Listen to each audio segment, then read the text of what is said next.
Okay. Mhm. These days I'm bad about forgetting. There's so much going on. Yeah. So much bandwidth there to work with. Yeah.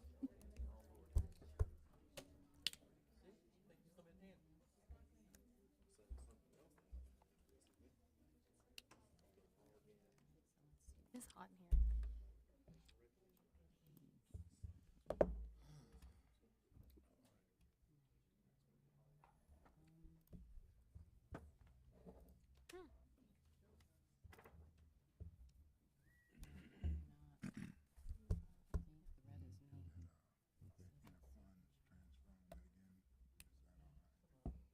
Oh, I didn't look at that. I'll look at it. Only if they presented Sheriff Echo for here. Did they say it would be on this agenda? All right, call to order the meeting.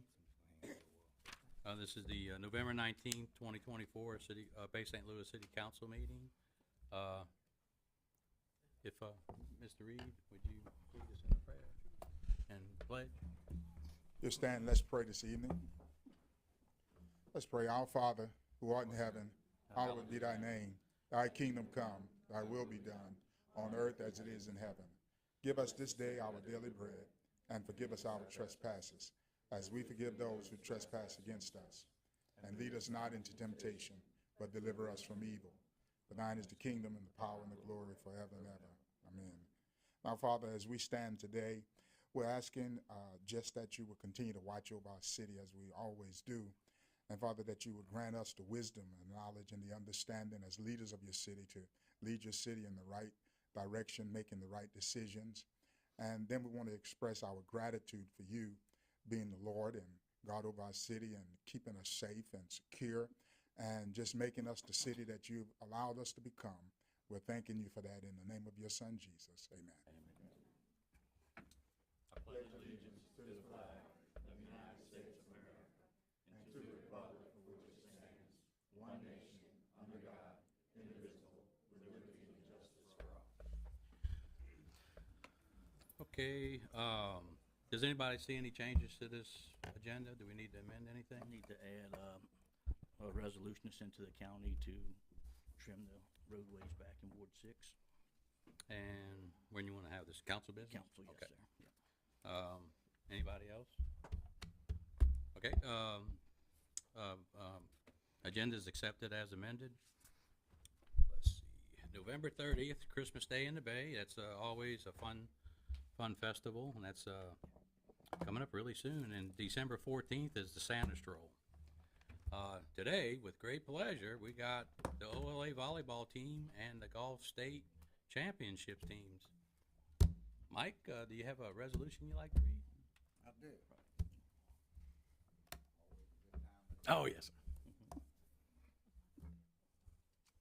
First off, I want to congratulate both of them, the golf team and the volleyball team for a three-peat and a repeat for the golf and everything. So we'll start off with the golf. Whereas Our Lady of Crescent golf team defeated Boonville High School in the Class 1A State Golf Championship on October 22nd, 2024 at Dogwood Golf Course in Grenada, Mississippi. Whereas this win brings the Crescents to their second consecutive title and third overall. Whereas the victory displays your diligent work and devotion not only as a team but as an individual. Whereas the city of Bay St. Louis joins in celebration of your victory and would salute the team and the coaching staff on their successful season. Now, therefore, I, Michael J. Fall, Mayor of the city of Bay St. Louis, along with the city council and citizens, do hereby congratulate the Our Lady of the Academy Crescent.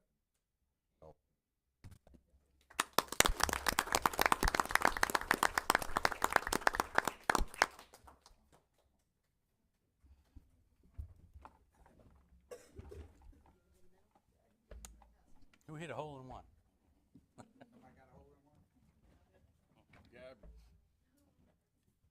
Have to teach me to do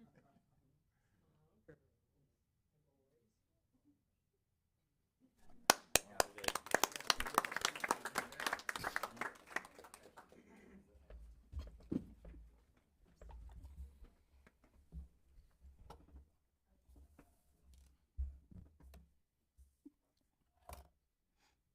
Now to our Crescent volleyball team for that three-peat.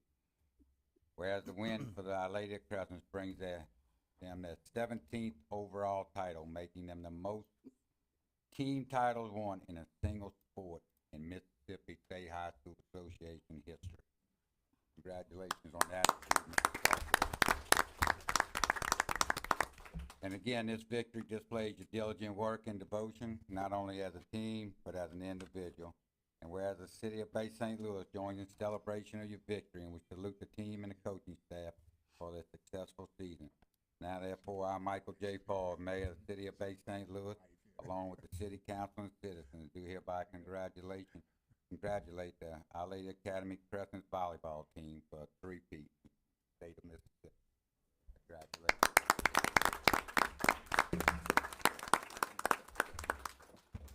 Good thing we got an elevated platform there.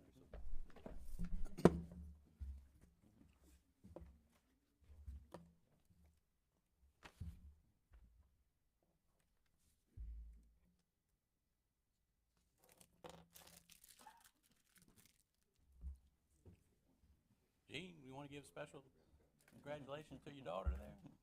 Congratulations. Good job. Congratulations, Julia. Okay, y'all can stay if y'all like, y'all don't have to. Run while you can. Be fun. You're welcome.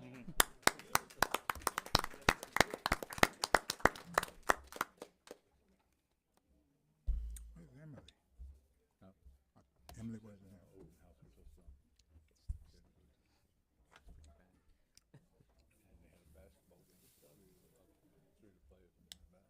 Okay, would Miss Jennifer Schlogel, Mississippi Court of Appeals candidate, step up? Thank y'all for having me. I'm Judge Jennifer Schlogel, and I have been elected as your Chancery Court Judge for the last 14 years, 4 times for Harrison, Hancock, and Stone counties. That's our district. And I'd like to say we are the busiest district in the state. Believe it or not, we're busier than Hinds County. And I'm running for Court of Appeals Judge, and for this position, there are 11 counties in our district. I won't, I won't name them all for you right now, but that does include Pearl River and all around here. So we get 2 judges on the Court of Appeals for our district. One position is already held by Jackson County, and that's Tony Lawrence, great guy, good judge. But the seat that I am running for has been held for our district, Harrison, Hancock, and Stone, through Harrison County since the Court of Appeals was created in 1995. My opponent is from Jackson County. So we think about it, I don't think that it will represent our district, 11 county district, well to have both positions filled by Jackson County judges. And so I just implore you today that this is very important for our district and our counties, that we are represented on that court. There are 10 judges for the whole state. It's very important that we are represented. So let me go back and say that I have been elected, like I said, 4 times. My opponent, who I said is from Jackson County, has never been elected to public office. She has a great legal career, but she has never been elected to public office. I have been a lawyer for 33 years. I'm not going to tell you my age. You can do the math. But the last 14 of that, I have served as a full-time judge.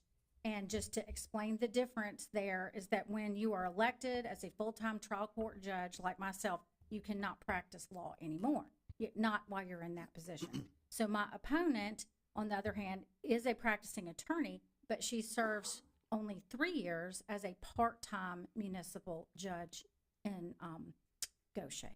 So while that is an important court, municipal court, again, it's like comparing apples and oranges to the trial court and the lower court. So I hear appeals already from those lower courts.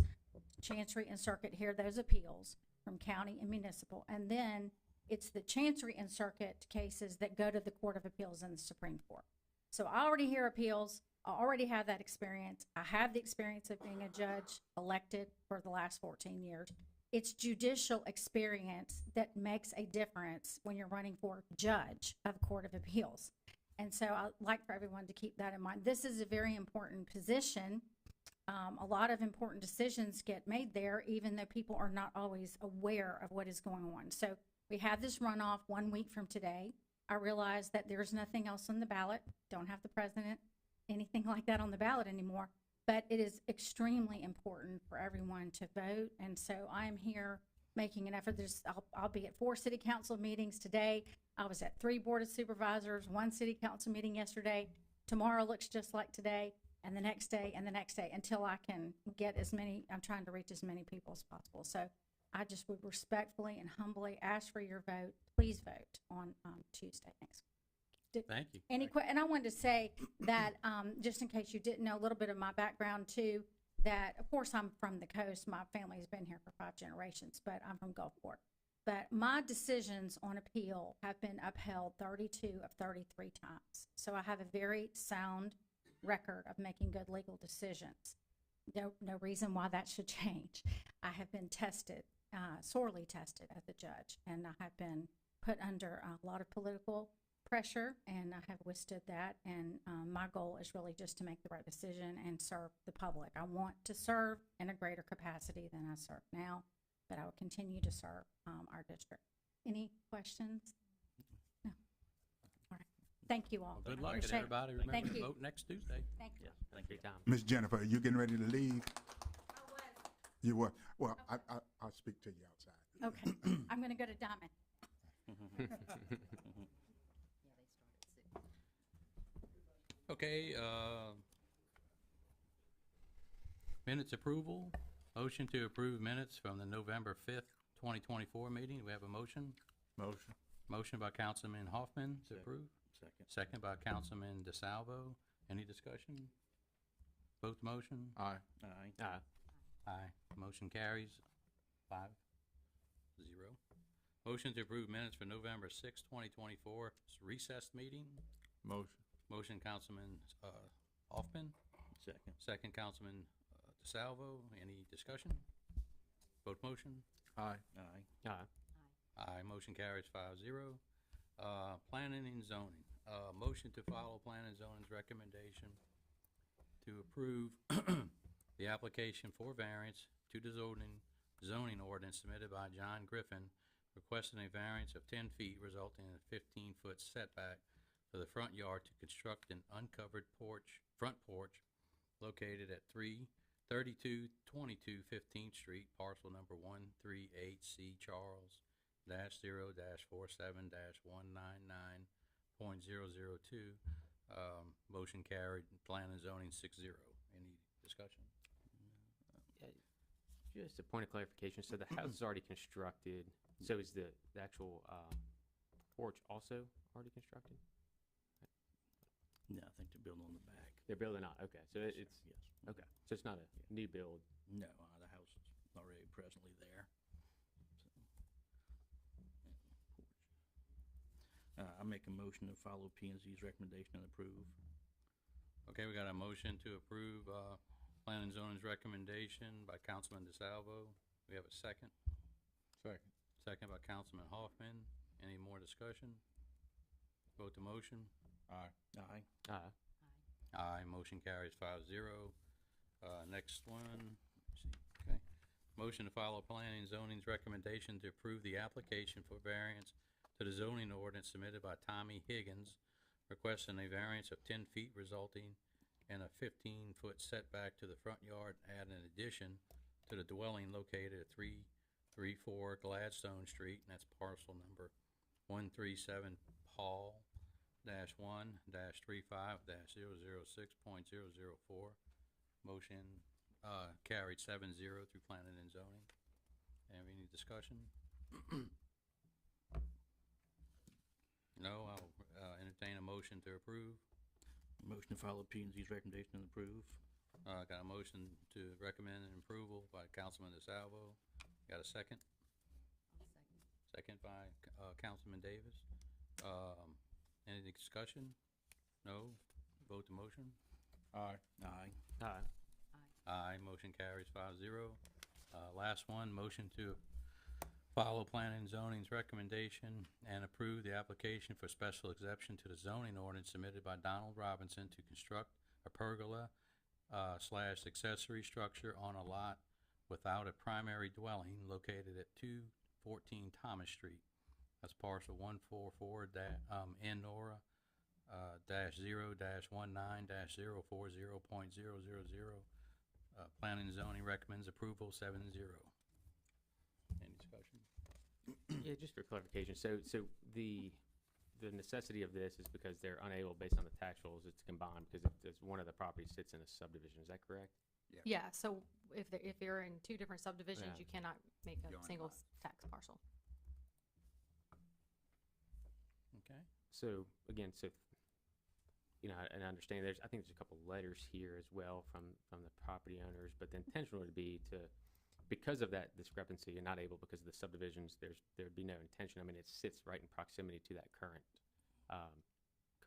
house, right? So, I mean, I guess theoretically down the road, it could be sold as a separate piece of property. I don't think I haven't seen any letters or discussion of opposition, correct? No, I haven't. No, and again, it cannot be combined. If it could have been, they would have combined it and everything Yeah. to go with the lot. Everybody done? What's the pleasure of the council? Make a motion to approve and follow up planning and zoning's recommendation. Okay, I got a motion to accept plan and zoning's recommendation for the pergola, 214 Thomas Street. We have a second? Second. Second, Councilman DeSalvo. Any more discussion? Go ahead and vote the motion. Aye. Aye. Aye. Aye. Aye, motion carries 5-0. 6-0. Six, Jeffrey came back. 6-0. Oh, I'm sorry, 6-0. Jeffrey came back in. Okay, let's see. Mayor's report. Yeah, the first one, motion to approve the tri-party agreement, commercial redevelopment incentive grant related service between the city of Bay St. Louis, South Mississippi Planning Development District, 810 Highway 90 Investment LLC.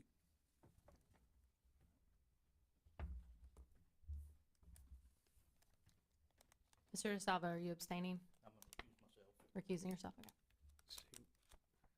So, what's this? Can you explain it?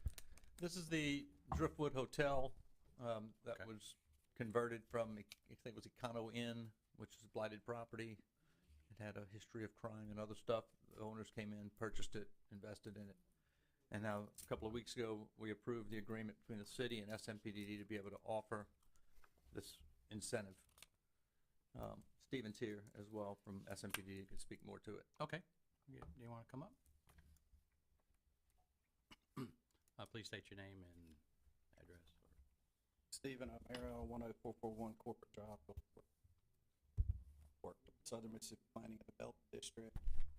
And as Mike said, that this was brought before y'all, not this specific project, but just the program in general, and it was approved.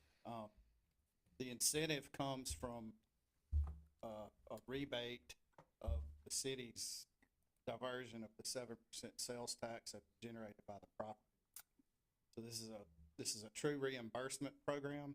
It's not upfront money. It's money that has been paid into the city's general fund and at the end of 12 months of operation, we would receive sales tax statements from the developer to determine how much to rebate back to the developer from the funds that the city received from their 18.5% diversion, the 7% sales tax. So I think this proposal in here includes a 50% reimbursement, which based upon the projected sales revenue that the developer has provided to us, if that remained constant, it would result in about a $2,900 a year payment back to the developer. Now, If the sales go up, obviously that number goes up. If the sales goes down, then that number goes down as well. The city's not committing anything beyond that, and the developer's not committing anything beyond that. What I mean by that is, if for some reason there was 0 sales, there would be no payment. You know, sales that result in general sales tax, there would be no payment back to the developer. This is a 15-year term program, so at the end of 15 years, it would stop. If for some reason he, like I said, if he shut down, then this would go away as well. But any other questions? I do have a question. So where did we arrive at the 50% of the sales tax diversion for this particular application? Because I know this was discussed when we did pass this opportunity, just to make sure there's a level of consistency. So I guess Mike, do you want to explain how we I arrived would just at that? comment, the council can set that percentage at a rate that they see fit. But it looks like right now what we would be approving, it would be set at 50%. It would be set at 50% is what we're recommending. And the reason for that, again, Stephen can speak to it because they've done them across the coast. That's kind of the norm that's been done by other city councils. If y'all wanted to go 100%, that's up to you. If you want to go 25%, that's up to you.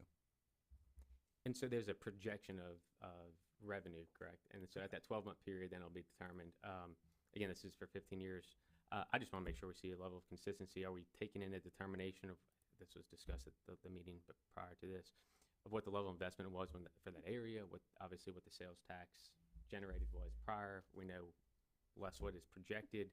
So, but it sounds like 50% was arrived at because that's more of the standard norm of other It's more of a standard norm, again, just done what the other city councils have done across the coast. But again, that really is set by you guys. So y'all can change that, you can go with it.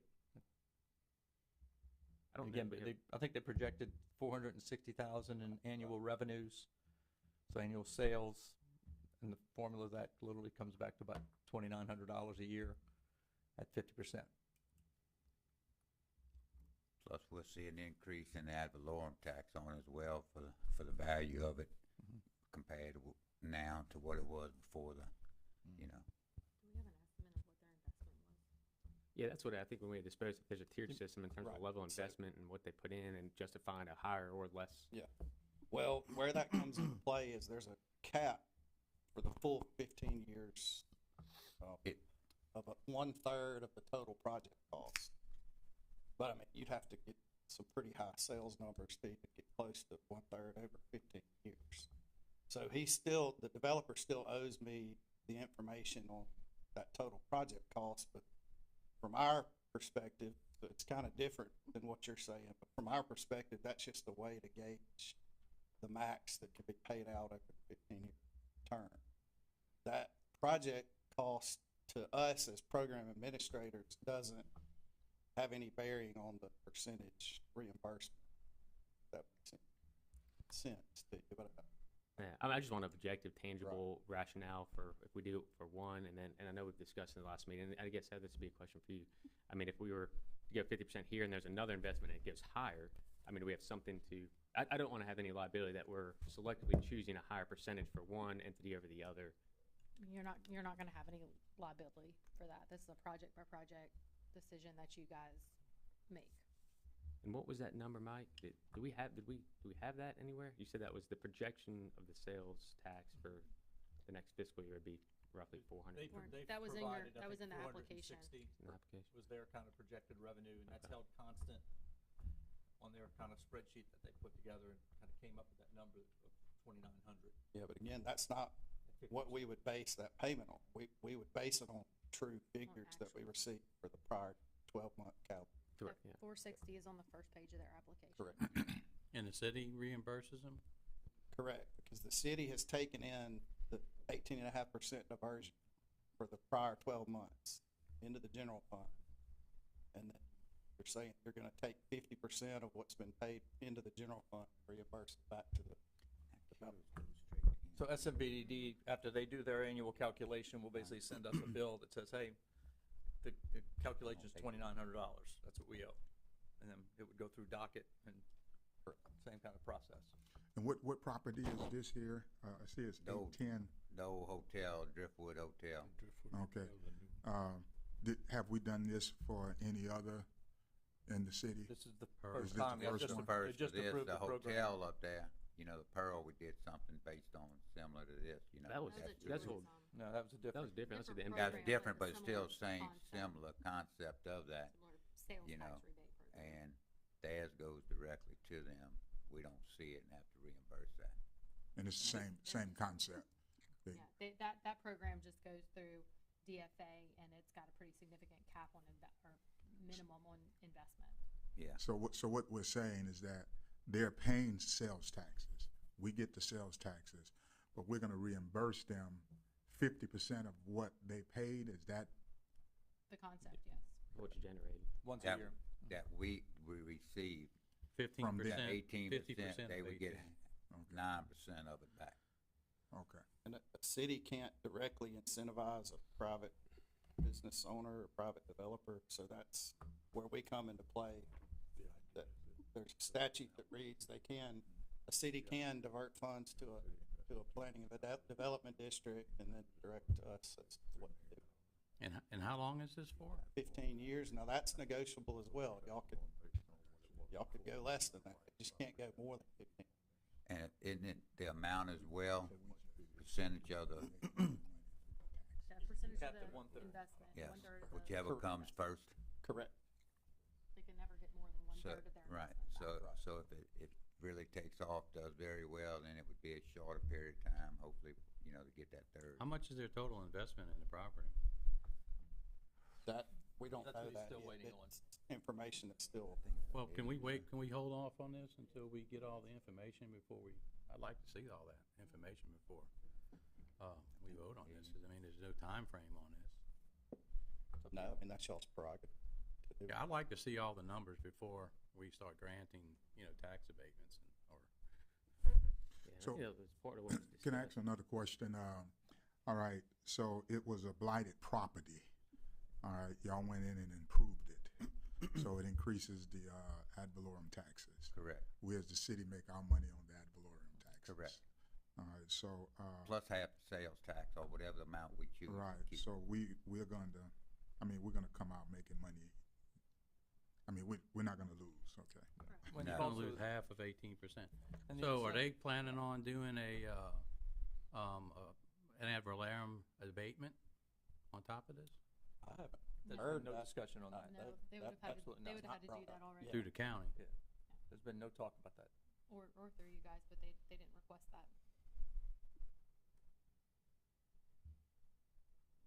I'll leave it up to the council, whichever y'all wanna do. Yeah, I tend to agree, Councilman Knobloch, in terms of better understanding what the numbers are and that they're apparently generating right now, just haven't gotten it to you in terms of that initial investment. I mean, I think that was what was discussed at the last meeting too, is kind of taking that into consideration as well and determining what the percentage is. I mean, cause, again, I think that has a good bearing into what percentage we should be looking at as well. So I'd feel more comfortable getting those numbers in the near future.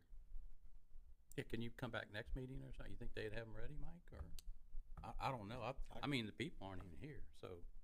Yeah, and again, that's standard. I mean, that was one thing I asked Steve, and I was like, should we invite them here? And he said, generally, they haven't shown that the developer hasn't been going to the other city council meetings, so we didn't. I'd like to Reach meet out them. I to mean, them. if we're gonna be doing this, I think they need to to be y'all. present, so. I mean, it's been nicely renovated. Oh, definitely. I Yeah, mean, so. the goal has been achieved. I mean, you've taken basically a drug-infested building and made it into something nice. So, I mean, it fits the program. Man, if you blighted property. could, sir, if you could just contact him and Sure. see if he'd just come back and address Absolutely. this and let him bring his numbers and Yeah. let's show what a great project it is. And then let's go ahead and have a vote on the next meeting, Okay, first meeting in December. Sure. Would that be good? no problem. Okay, Absolutely. thank you. Thank y'all. So Caitlin, would you put this on the first meeting in December? Thank you. Let's see, Mike, you have a motion to Yeah, authorize? a while back, we, authorized purchasing vehicles, I think 240,000. As we know, the Dodge Chargers are not out there. There may still be some lingering around throughout. We're gonna try to do a reverse auction on those and the SUVs to see if we can come up with some vehicles. And this is just giving us the opportunity to go out and do a reverse auction on them instead of, trying to purchase them straight up and all. Cause what we had was some Durangos and some Chargers located. But by the time we got back with them and this and that, we lost the opportunity, and it wasn't a state contract price at that time and all, you know, but it was available and all. So we think we can go in a reverse auction and maybe come up with something. And, you know, we'll look at that as well as possibility of, you know, getting on the list for this year. Some vehicles, you know, they've been hard to find and very difficult to get, so. So, this is for auction vehicles? No, It's no, a- no. It's a no, reverse auction. It's a So- reverse auction. What that is, a few years ago, the state, we used to go out for sealed bids for stuff like this. And so that's what, you're probably familiar with the sealed bid process. If you wanted to buy something, you put it out and people submitted bids either in an envelope or online. Probably four years ago, maybe, the state changed that. So now, instead of, you can still have an alternative, that's kind of like a little catch that you can do, but you're required to do a reverse auction. And so what it is, you go out and you say, I want to buy 6 police cars, here's my specs. And vendor one will start bidding 250, bidder two might bid, you know, 245. And they have maybe a 30, 60-second window, maybe 5 minutes, depending on what it's set, that they're bidding against each other. It's a pain. It's not fun. It's a huge hassle. But it's Mississippi purchasing. But it's Mississippi purchasing law now. So in order to buy one car, you probably, one cop car now is probably in the low 40s. So you can't even buy 2 using a quote. And so when, I mean, I've got to compliment Alvin because, I mean, weekly it's like, hey, there's something available. But by the time we try to put it on the agenda, it's gone. And it's, I mean, a multi-state, I mean, search for cop cars. So I sent y'all also a list of their inventory of all the cars, just so you kind of see the years. So there's a need, but it's So just a my- challenge to get a police car. Okay, so part of my question is, you're looking at Dodge vehicles only? It's Or no, because no, Dodge it's- is known for the most It was worded recalls as, and repairs of any vehicle as far as American made. the way we're gonna leave it is SUV or sedan. That way it's, you can't go in and basically try to say, I wanna buy a John Deere tractor. You have to, you know, cause it's too You can't specific. be so specific that only one Okay. vendor I can. was that just way, trying to say, if it's a Nissan, specifically, if it's you a should look for Ford, those that it's- have less Yeah. problems. But right They now, all- right now that it's getting anything, so. And this is not in addition, so this is taking, we approved this a couple months ago, but again, it's just based on the reverse auction. The method of obtaining is a little different, but it's gonna be the same, a little bit over the threshold of 240, but it's still 6 vehicles, correct? Up I mean, to. Up Up to. to. Yeah, there kinda just might putting a only be cap, one you out there, can't there go may over. not be any out there, you know, Okay. Are these budgeted? yes. Yes. Yeah,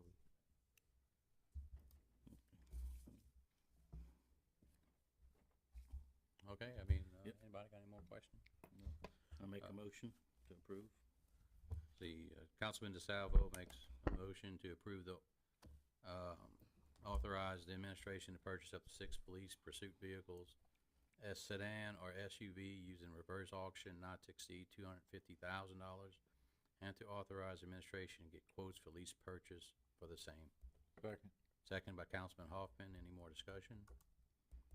Vote motion? Aye. Aye. Aye. Aye. Aye. Motion carries 6-0. Council business.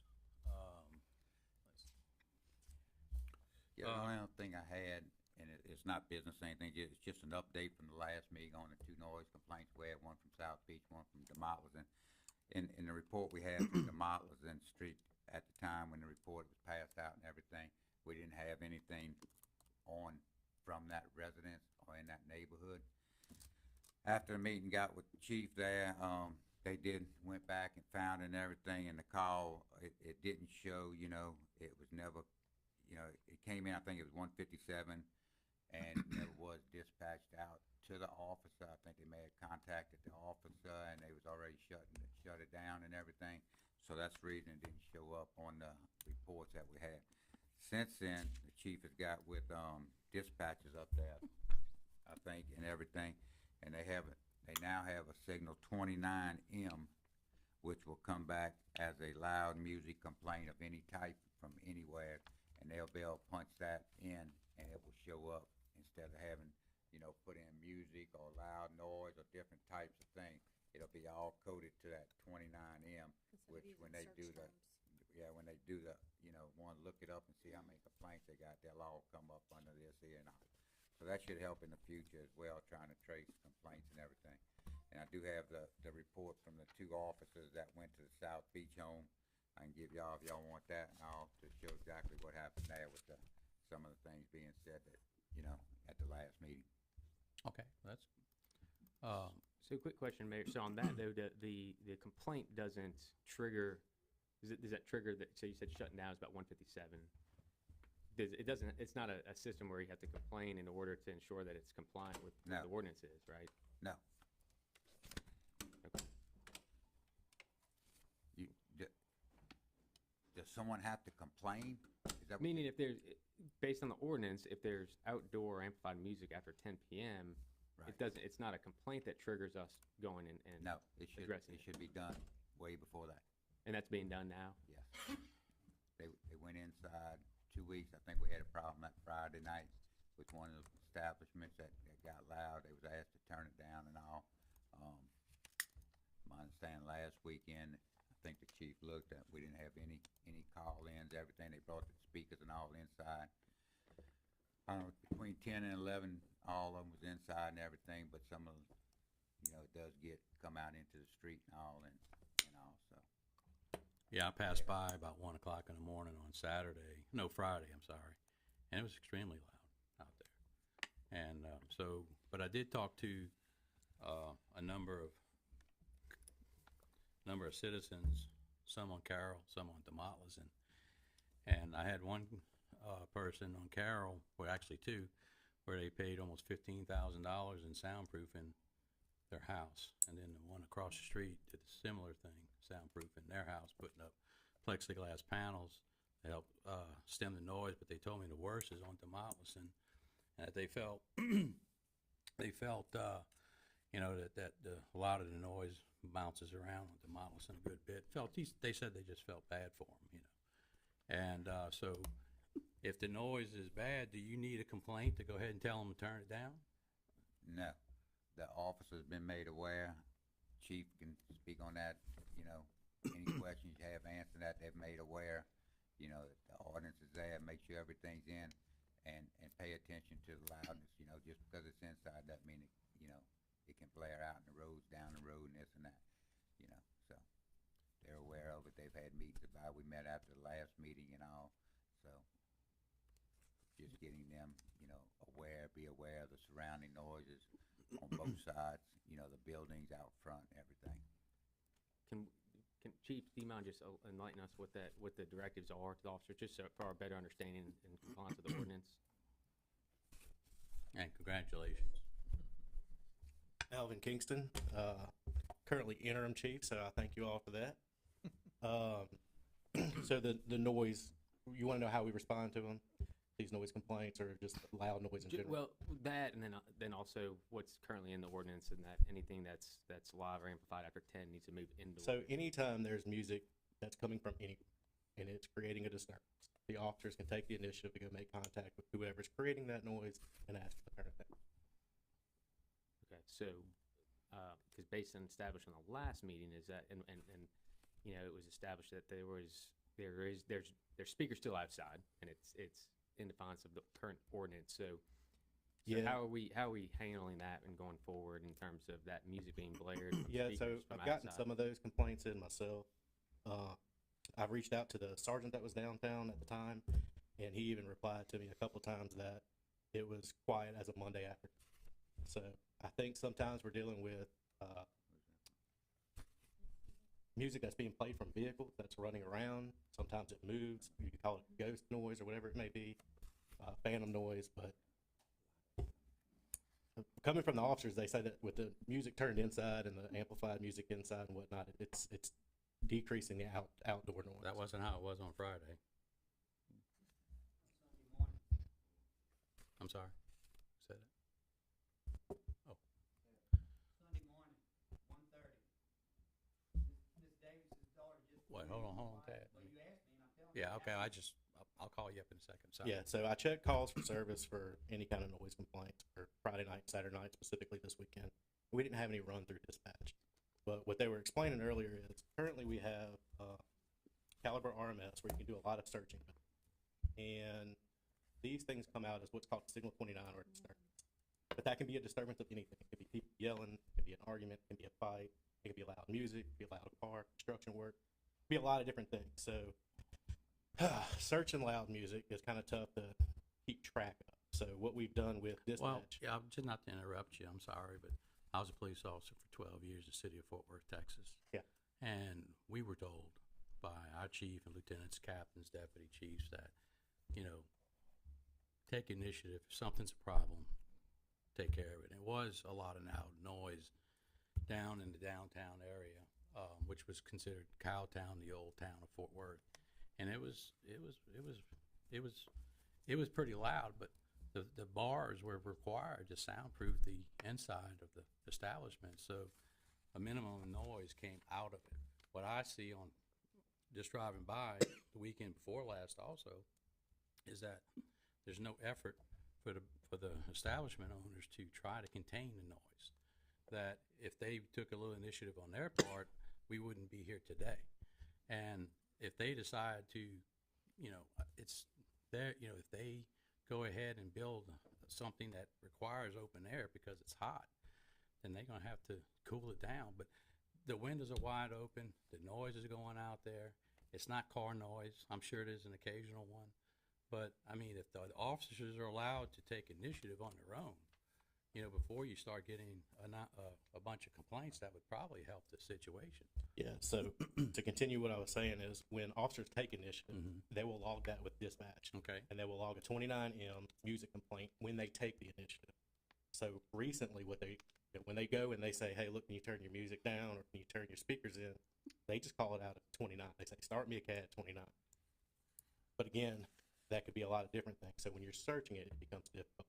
But now working with dispatch, it's going to be a 29M, so I can pinpoint those things and try to help, you know, figure out what the times are and have a good resolution, even with initiative.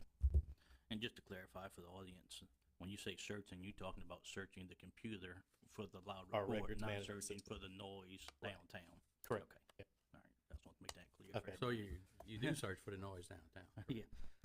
Do I now? Y'all will search for the noise downtown. Oh, yeah, we have guys down there. And they do take initiative, and they have good communication with the business owners, and they haven't been given any trouble when they ask them to turn it down. The communication at this point is specific to the ordinance that no live or amplified music after 10 p.m. It needs to go inside, right? So that's being, right now. that's being- Anytime there's a noise violation of any sort, they'll get talked to them. Okay, so that's currently being addressed. Absolutely. All right. Cause it may be too loud before 10 p.m. sometimes. Correct. You know, so, yeah. Okay. Any other questions? I'd like to open, thank you, Chief. I'd like to open it up to some people if they want to address the Yeah. council. No problem. Thank you. You're welcome. Anybody in the audience? Tad, would you like to come up?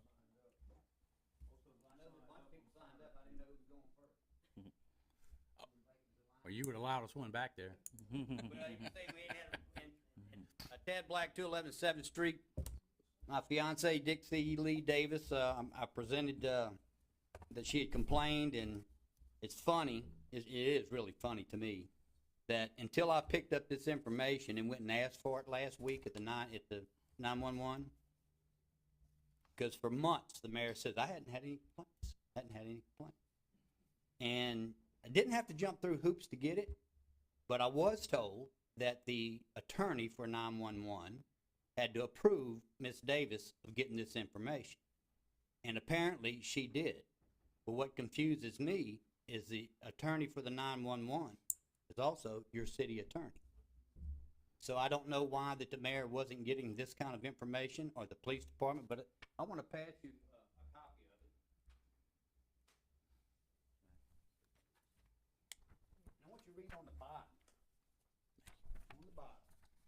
And I sent some of the councilmen a copy of it on their phone, and I figured I'd just give it to them in real life. Thank you, sir.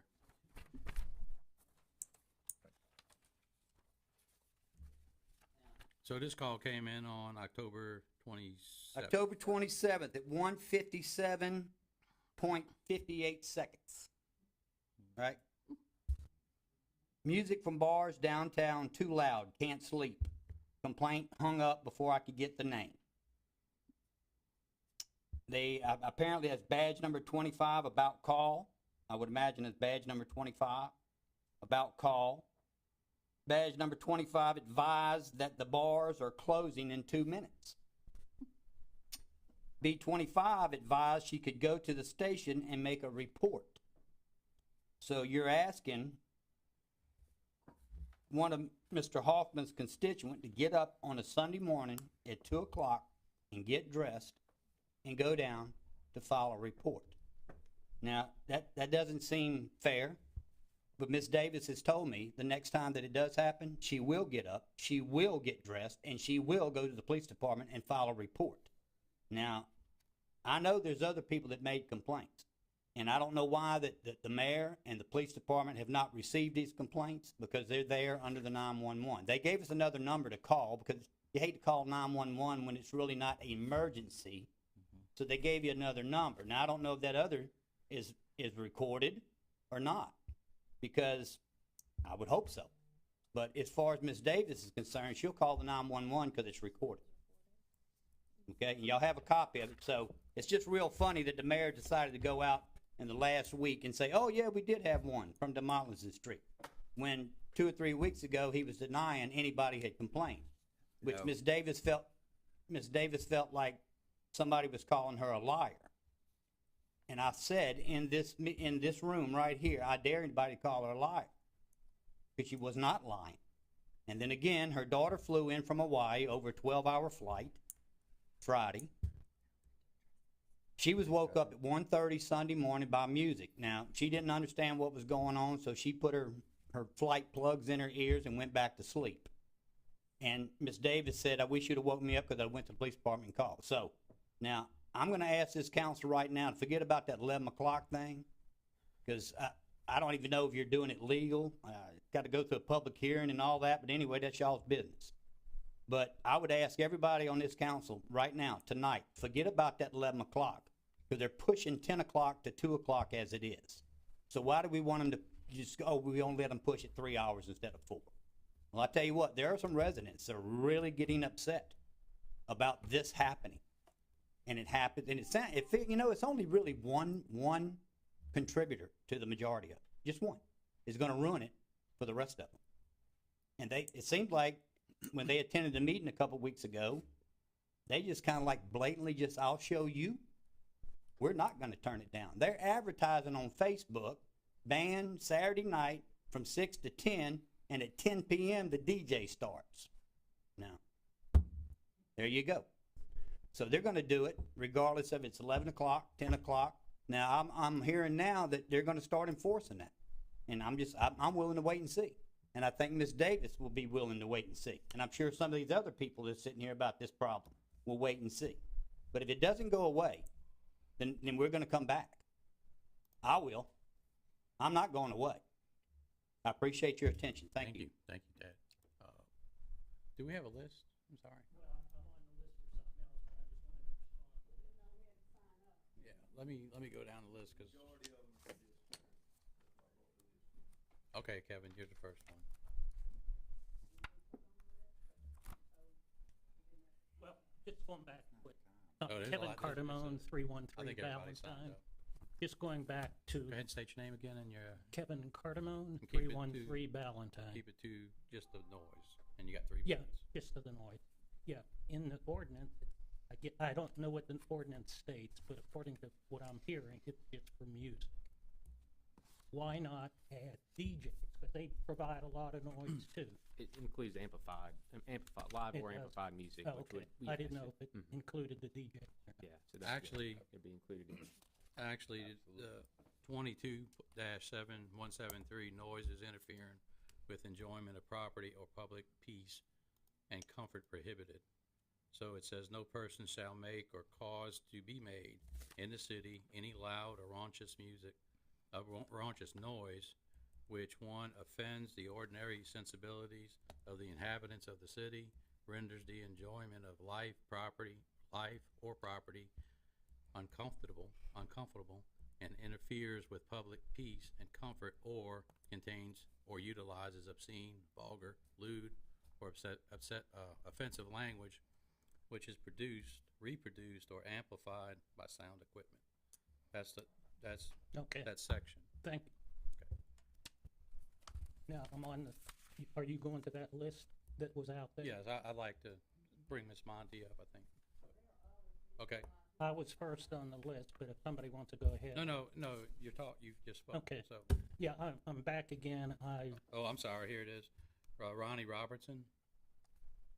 No, I think he's ready to, we're not in public forum, so they'll call you Yeah, back we're up just in a talking little bit. only about the noise. Okay, that's why I asked. I said I was number one on the list, but it wasn't for the Yeah, noise. we'll come back to you, I Okay. promise. Is Ronnie Robertson here? Who wants to talk about the noise? Okay, Ms. Hagler, why don't you come up first? You're the closest.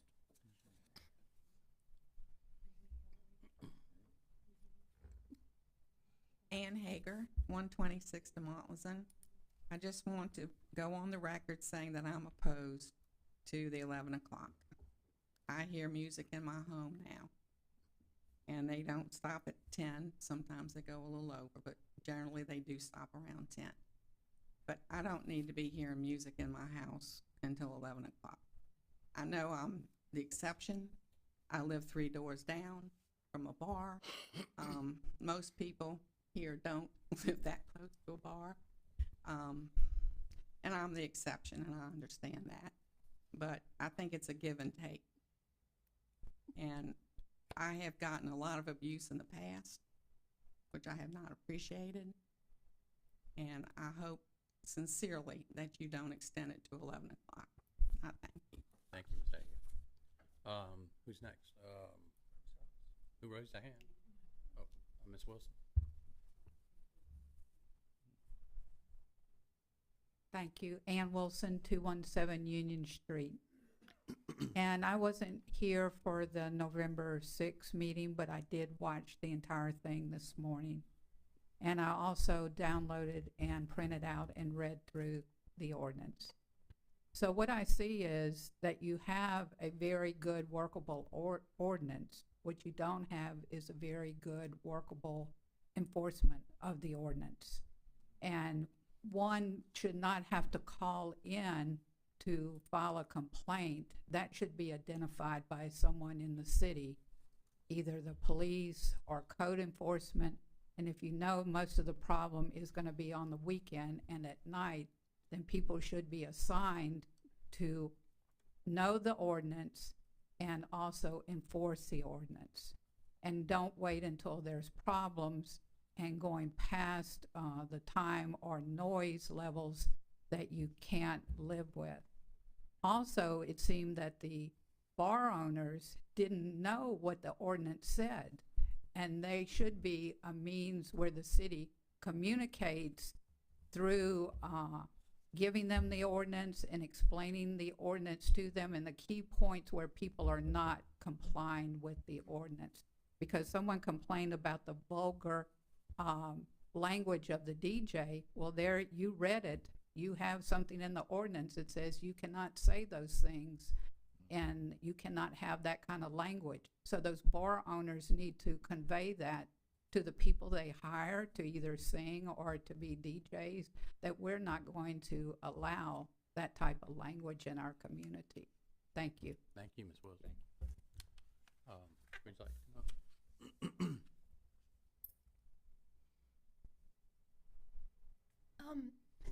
Mamie Hillary, sorry I lost my voice Friday night, not from partying. Anyway, I heard about the meeting from last week. I also watched it online. My neighbor Kathleen told me about it.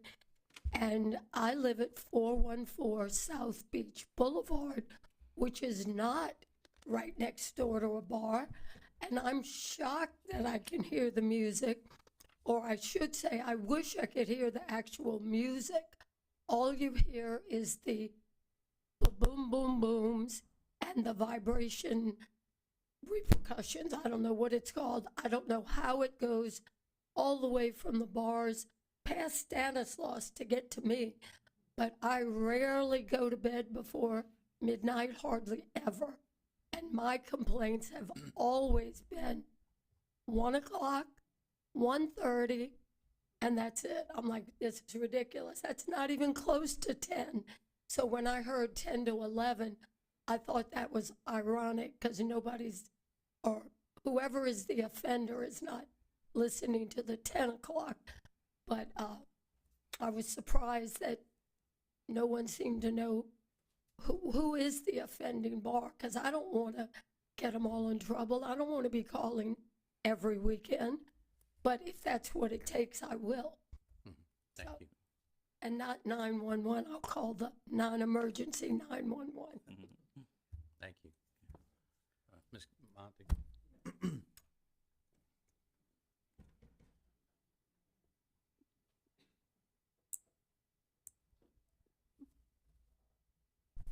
I want to pass out something that someone else has already referred to.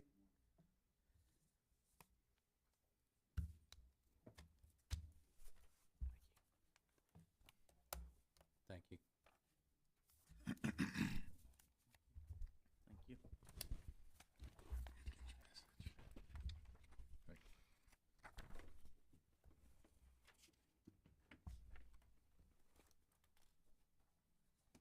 I'm Kathleen Monty, and my husband Joe and I live at 105 Sycamore Street. At the council's November 6th meeting, the question was on the agenda to determine if the city was enforcing the current noise ordinance's 10 p.m. nightly cutoff for outdoor entertainment. This, as we have mentioned before, includes the use of drums or musical instruments or sound disc jockeys and live bands. The stunning but honest answer from Mayor Favre was that it was not being enforced because, quote, we just haven't done it, unquote. Well, why not? Why can't the noise ordinance be enforced? We are here tonight to ask you to vote no on the amendment for section 22-174B10, which would allow the cutoff time on Friday night and Saturday nights to extend from 10 p.m. to 11 p.m. Please do not subject residents to 2 more hours per week of torture. For several years, several bar owners have continued violating the current 10 p.m. outside entertainment cutoff. What assurances do residents have that bar owners will honor the proposed 11 p.m. cutoff, or that it will be enforced by the police department? Based on our last 2 weekends' experiences, the bar owners have continued to openly defy this 10 p.m. cutoff, despite being reminded of it at the November 6th meeting. We have no expectation that they will honor the 11 p.m. cutoff, either if you pass it tonight, because they have openly continued to run outside entertainment till midnight or 1:30 a.m. for years without fear of any noise enforcement consequences. Depending on the weekend, any one of 4 main offenders contribute to this and do not comply. For example, what I have given you are copies of 2 screenshots that were sent to me. One is showing advertisement November 16th, entertainment for Bowie's and for Dan B's. In the advertisement, Bowie's had a DJ starting at 10 p.m. Dan B's had a live band from 8 to midnight.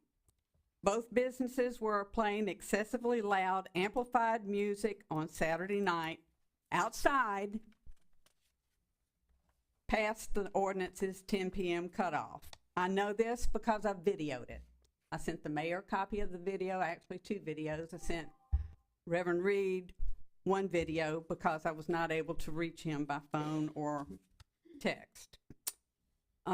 We went down to Beach Boulevard at 10:40 to find the origins of the outside amplified noise that we were hearing at our house after 10 p.m. That night, Bowie's and Dan B's were responsible for what we were hearing. There were 2 police cars in the parking lot across the street from both businesses. We did not witness any effort to enforce the 10 p.m. cutoff. I do not believe that the past conversations or calls from the mayor in his effort to reason with the offending bar owners has done any good in getting them to comply with the noise ordinance. I sure wish it had. Unless there is a tough stance on enforcement, we don't think they ever intend to comply with on their own as hoped. I want to say that for years, whenever we neighbors have had issues with loud music, racing cars, and unacceptable behavior at the Washington Street Pier, the mayor has been responsive to our texts and calls for enforcement. Our police officers have done a super job in maintaining the peace down there since July. It has been a major turnaround, and we are very appreciative.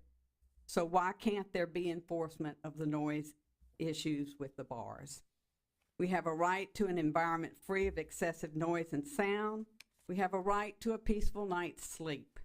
Please vote no on this proposed amendment, and we are here to beg you for legal enforcement of our current noise ordinance. Thank you for your consideration. Do you have any questions about this? If you can't read it. Thank you. Would anybody else like to address the council? Go ahead, Mr. Cliff.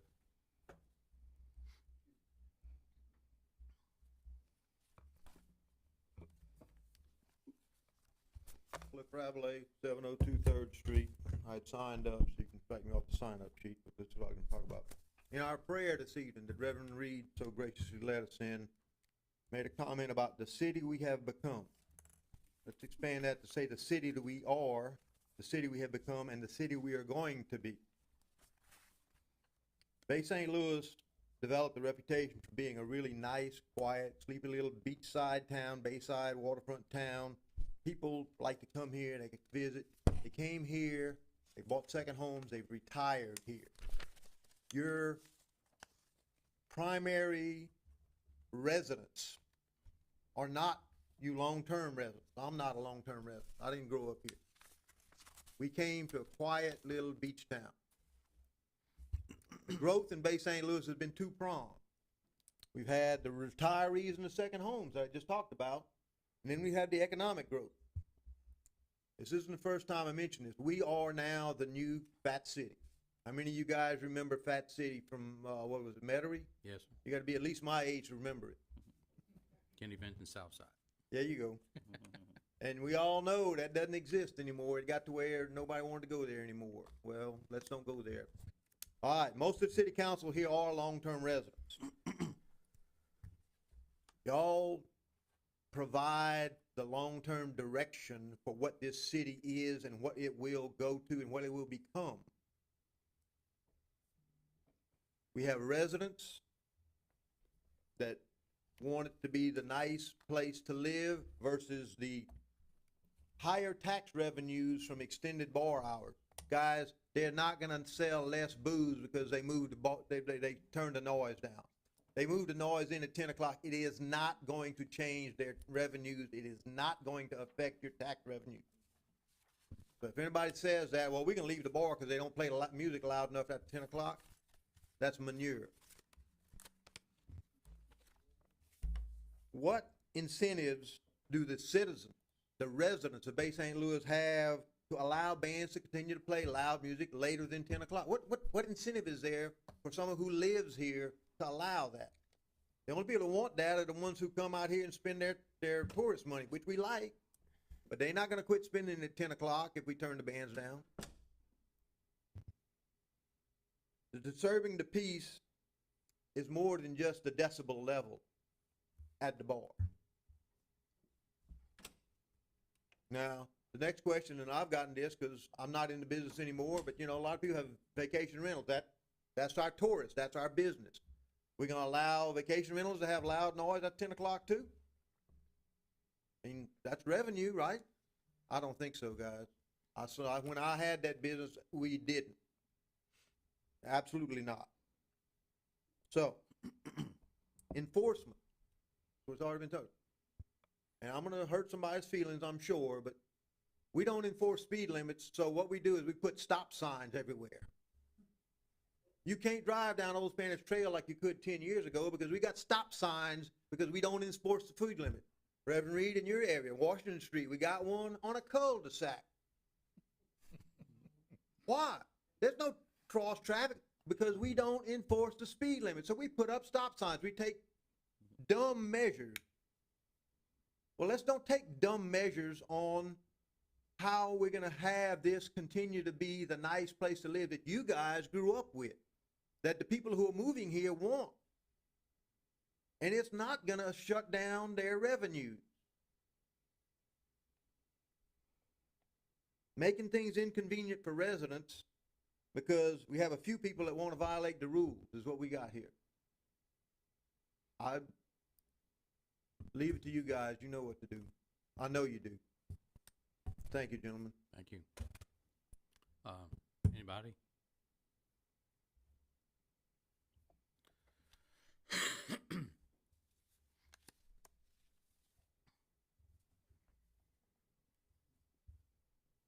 Shayna Cannell, 412 South Beach Boulevard.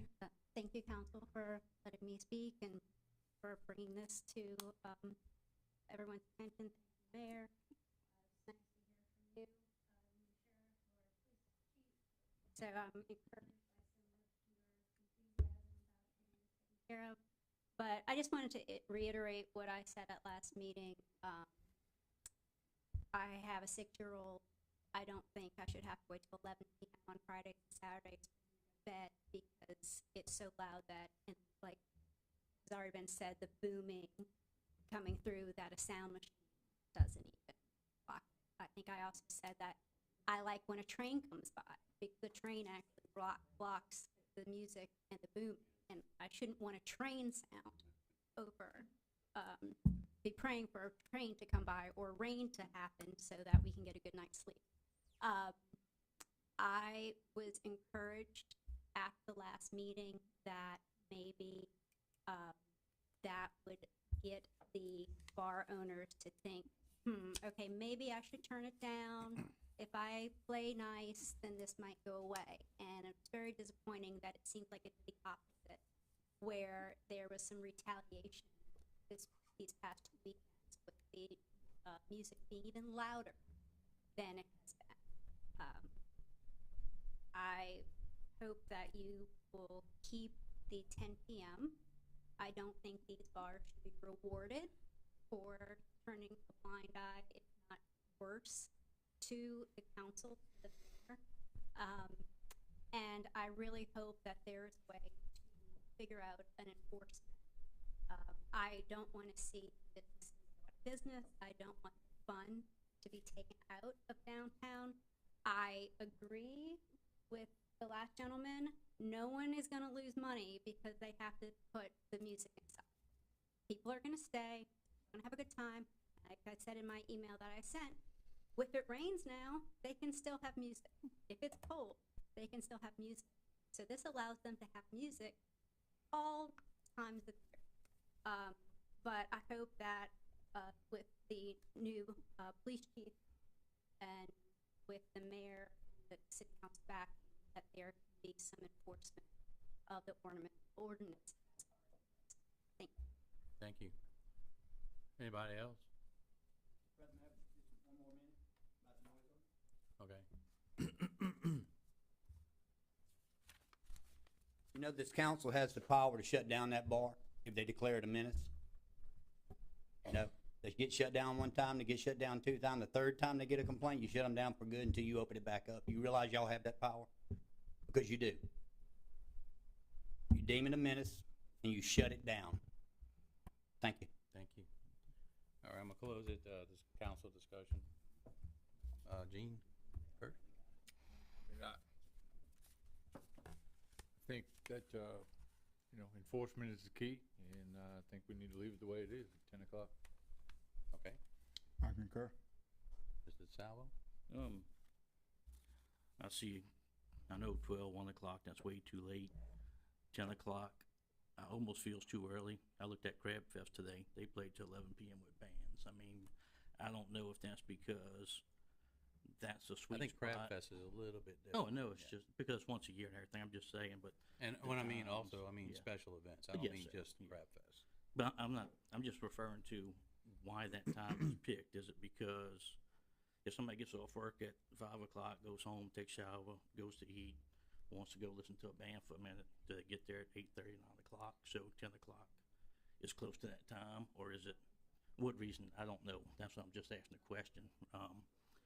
But, so, and I understand everybody's frustration, trust me. I've got the calls and complaints this week, and I agree, 12, 1, 2 o'clock in the morning is way too late to be hearing that, you know? 10 o'clock, it feels almost early to shut a band down, and I don't know if all of them can. They're have not everything shut inside down, or they not. just have to go. Yeah, so I don't know if they all go inside or not, if they can, have the ability to or not, I don't know, but that's just my thoughts on it. That's it. Yes, sir. Yep. Mr. Razuz? Yeah, and it just, I mean, I just need maybe a point of clarification, maybe Mayor or Chief, because I thought what I heard earlier was that we are currently addressing it, that it is being addressed and we're following the 10 PM, and that's contrary to what we just heard here tonight with some of the residents, in that it's not only being advertised, but there's anecdotal videos out there of it going 1, 2 a.m. So I guess the question again is, one, is it being addressed? How, clear and concise, how is it being addressed? What is the planning going forward? Well, I think the music, the speakers and all had, bands, DJs, whatever, has been brought inside. But I think the loudness maybe is coming out. I think that's where it's coming from, but they all brought that stuff inside. So it's verified that those speakers that are pointed outside were brought inside, or they cut those off and brought the music inside? I don't know if they have outdoor speakers, indoor speakers, or they just set up inside for, you know, at 11 o'clock, 10 o'clock, whatever time that was that they was doing it. I know the chief he's had, you know, calls, you know, with his officers and everything and all, you know, addressing that, making sure it was done. Now, when they get in there, if they continue to blow it out and it's still going down the road down there, that's a big problem. It's no different, you know, it's still loud down the road and all, and I think Kathleen sent the video, you know, from riding by, I think it was 10:45 in a video or something like that. And, you know, at that time, I don't know, speakers supposed to be inside and everything, whether they was actually in there, told they were, you know, so. I know the chief's following up with his officers down there as well. And I think, Ms. Wilson, I think you brought up a really good recommendation in that it was stated in the last meeting that there was maybe ignorance to what the ordinance is, that if they didn't realize that it had to go inside. I think there's a due diligence in ensuring now that this has become an issue, that there's been a lot of feedback from residents, and that they do, not only that they know the ordinance, and I think that by now they do, but doing the due diligence that we understand what the process is for a couple of these establishments that do have outside speakers, of informing you how they're addressing that so that we can mitigate any potential issues, complaints. Yeah, you know, just 'cause they move them inside still doesn't give them the right to blare it where it can be heard down the road. But I think that first step would be ensuring that what the compliance of going inside based on the ordinance at 10 PM. And then that's the next thing is ensuring that there is, I think Councilman Knobloch said, there's a duty and diligence in terms of containing that noise. Maybe that's another, you know, item we need to address as well. But I think the first step is ensuring that there is a compliance factor, and we have clear and concise directives for your officers, chief, too, on how to address those after that cutoff time of going inside. So that's all I've got, Councilman Knobloch. Oh, I'm sorry, just let's finish this first. Okay, go ahead, Mr. Desai. I had the email, I think from Mr. Hager, and he explained that when the noise ordinance was done, there was no readings for bass allowed in there. I think maybe we need to revisit, because most of the complaints I'm hearing too is as the thumping sound from the bass that's not being able to be tracked or monitored, that we might just want to revisit the ordinance and look at those sections of it and see how to measure it and if it's possible. Thank you. Ms. Davis? Ms. Hager was our first speaker? Yes, ma'am. You live right next to the bars?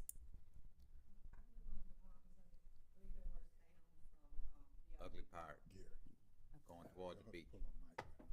So, Hey, Ms. Davis, could you please pull your mic down? There you go, now they can hear you. okay, I'm sorry. I bought my house in 1998. I retired here in 2012, before outside music was allowed. Then bands were allowed 3 doors down from me. Well, at that time, it was 2 doors down. And I got a lot of abuse. I got cursed out. I got called names. I got harassed. I still get the finger. all because I didn't want to hear music in my house. So at 10 o'clock, does it appear better sound-wise, noise-wise? Yes, now it does. It does. There's new ownership, and it's gotten much better. I still do hear some music in my house, but it's not obnoxiously loud that we can't hear one another speak like it used to be. From that But- one particular establishment, right? That's what I'm saying. Okay, so your main culprit was the business Previous. located on Second and Demolison. Yes. Okay. So the beach businesses you hear them, but it's not. Yes, it's not obnoxious. Okay, that's what I wanted to know. Okay. Thank you for asking. Okay, Miss thank you. Ann, I wanted to for a make sure I second. understood that. So I do want to point out too that, you know, prior to us coming on the council in 2017, this noise ordinance was done, but after that, subsequent to it, we had several workshops and meetings with Miss Ann and the neighbor that was across the street, and others in the neighborhood regarding the live bands and the noise at the Pirate and the ugly things that were going on regarding that. And that was one of the very basic reasons for the 10 o'clock cutoff, was because of the bands playing that close to the vicinity of houses and things like that, and the amplified music, because they had speakers on the outside of their building that they would blare across the street at the neighbor that they disliked That across the street. establishment butts up to residential. And that has been very much tampered because of the change in ownership and different things. And I believe they're doing a decent job of complying. But my point is that, to my recollection, and maybe Ms. Ann can expound on this as well, but every one of the bar owners that came in here and said they didn't know anything about the 10 o'clock curfew being part of the ordinance was in every one of those meetings. And that was very much discussed in those meetings. So maybe they don't remember it from 5, 6 years ago, but it was definitely discussed. It was definitely brought up, and they were made to be aware of it. So as a general, has it seemed to have the noise gotten worse since, say, in the last 2 years? Because they've had another bar or two open in that time frame than what it was 5 years ago. So the adding of additional businesses hasn't made it worse? Louder, okay.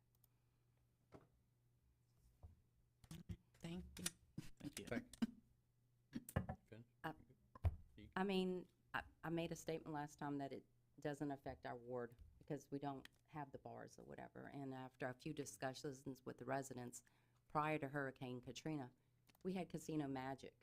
And Blue Meadow, Dunbar, Felicity, they caught it at that time. And it was not just Saturdays and Fridays. It was if they wanted a concert on Sunday night, they did, because they had the barge at the time and they would blare. They had the outside tent and they didn't care. It went on continuously. My kids were young at the time. They'd come get me in the middle of the night because they thought people were talking outside by their window, but it was the muffled sound of the band. So it's not the first time that the Bay Area has had this problem.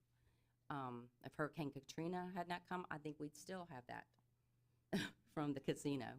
But they have a whole different setup now, and I've moved Smart One far closer to the water instead. But, I mean, I understand the business concept of it, and I understand the residents, because I have been in that part. But I'm a little bit with Josh as far as a bar business. 10 o'clock is a little bit early, but 11 o'clock for families and residents, it's late. So that's, you know, it's understandable from both sides is what I'm saying. Just going over a few points. My family moved here in 1978. I graduated from high school in 80, and all my friends used to come down here. After going to college and whatnot, we'd come, and I moved away, and I came back to this city in 85, and been living here ever since. No, I'm sorry, 96, and ever since been living here ever since. And that was way prior, before Katrina, and the interesting thing was that they had the Fire Dog, they had the Good Life and Jerry Fisher's restaurant. I can't remember the name of it. Dock of the Bay. I don't know how I could forget that. But in the Fire Dog itself, they had their soundproof room, and yeah, you could hear the boom, boom, boom coming out of it. But if you went in that room, your eardrums were getting blown off. But they had soundproofing in it. And the Good Life, you know, if you're a karaoke person, you'd go to the Good Life. And they had a downstairs band or bar that they would every now and then put a band down there, and that was fun also. But for the most part, all these establishments controlled their sound. And that's what I've seen in the rebuilding after Katrina, was that no precautions was taken by the owners of these establishments to not intrude onto local residents. Yes, they have a right to open up a business. Heck, you know, this is America, and I agree with that.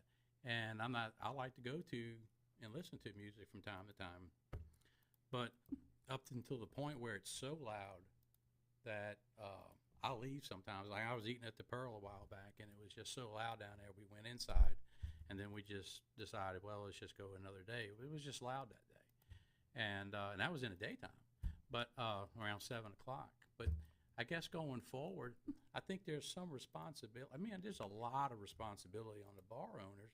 They built open-air bars. They didn't take into consideration this is the Deep South and it's hot, and you have to keep the windows open, which is the problem.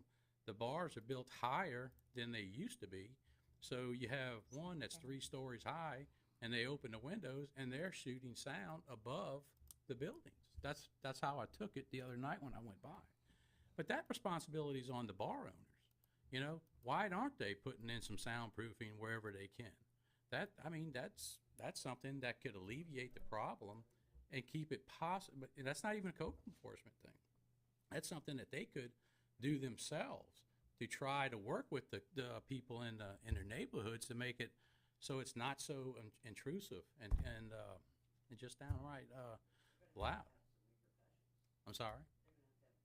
Well, we do have this ordinance, and really, once the sound comes out, the mayor can enforce it anytime he wants. The chief can enforce it. He can allow his officers to enforce it. Close them down.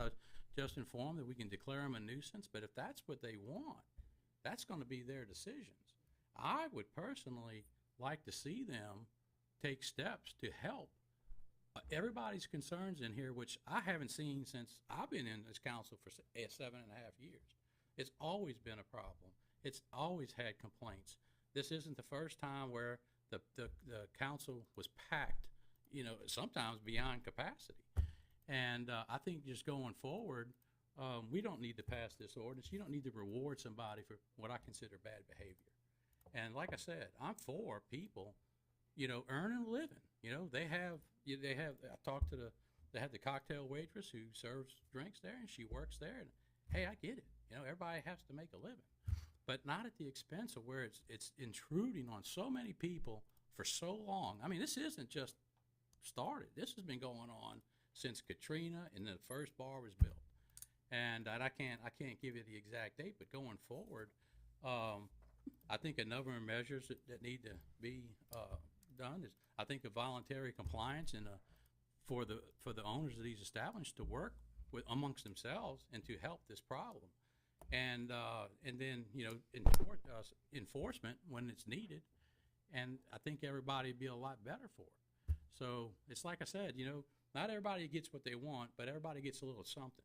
What the residents are asking for is, hey, turn the music down. I'm trying to rest. I get up at 5 in the morning every day, and unfortunately I'm 62. I go to bed at 8:30, 9 o'clock. Right, I start falling asleep, but I have to start my day again at 5 o'clock, and I don't really. I still get up at 5 o'clock on Saturday. I can hear the noise at my house, but it's not, you know, it's just from a distance. But I think the people that live in the surrounding neighborhoods and up and down Beach, because the wind carries the sound, I think the owners need to start working with them. If y'all want to stay a viable, business, then I would do something. I would take a proactive step before you force the city and the police department to do a reactive step. I think the ball is in y'all's court, and being, combative and trying to yell at people or just saying, no, I'm not gonna do that, because I did pay close attention the last 2 weekends, and it was unacceptable. So, but like I said, that's just my opinion, and, I would hope that this ordinance change does not pass today. That would be my recommendation.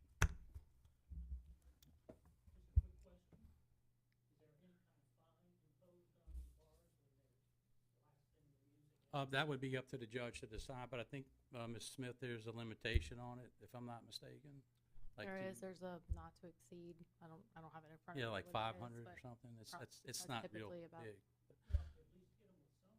Well, that's a court system. That, you know, if the chief or an officer cites them, then they set it for court, and then, you know, they get a day in court, you know.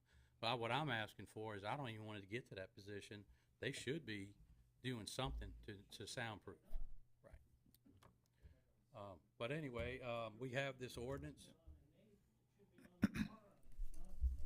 But that's what I was saying. And it is, and that's what the ordinance states. So if they're gonna put out the noise, like the ordinance that I read earlier, that's the first section. And then they have a decibel level, that's another section. And, but the chief is free to enforce that, either decibel or the other one. I think personally, I've talked to the Judge Maggio, that, you know, I don't think there's ever been a conviction because of a decibel violation. But the other one is very clear cut.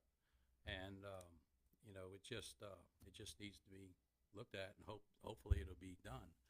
But I'm gonna move the docket here, I'm gonna move the agenda forward to the, I'm sorry, I lost my paperwork. Well, Council President, you know, listening to, you know, the arguments, you know, when noise start affecting the quality of life of the citizenry of a city, I think it's a problem. And as Mr. Black stated, I mean, that's extreme measures that, you know, the council have to step in and shut down a business because you're affecting somebody's livelihood. But we need to take measures, you know, to protect the quality of life that we have in our city, you know. And again, I think that's not only up to the bar owners. It's when it get out of their hands and they don't want to do anything, then it's up to, you know, the enforcement side of our city, which is the mayor and the chief, to protect. And I think that's why the citizenry have elected us, you know, as officials, you know, not only to see that our city go in the right direction, but also to protect the rights of our citizenry. You know, so when it affects the quality of their life, and the bar owners are not going to do anything about it, then the elected officials must. So, if the bottom line, if we don't see, you know, steps or measures taken, you know, by those who can, then we, as elected officials, need to step in. And again, I agree with you, Council President, we don't need to reward, you know, bad behavior by giving them an extra hour when we're not enforcing what's already on the books. So I don't want to see this thing pass. Thank you. Let's move the agenda.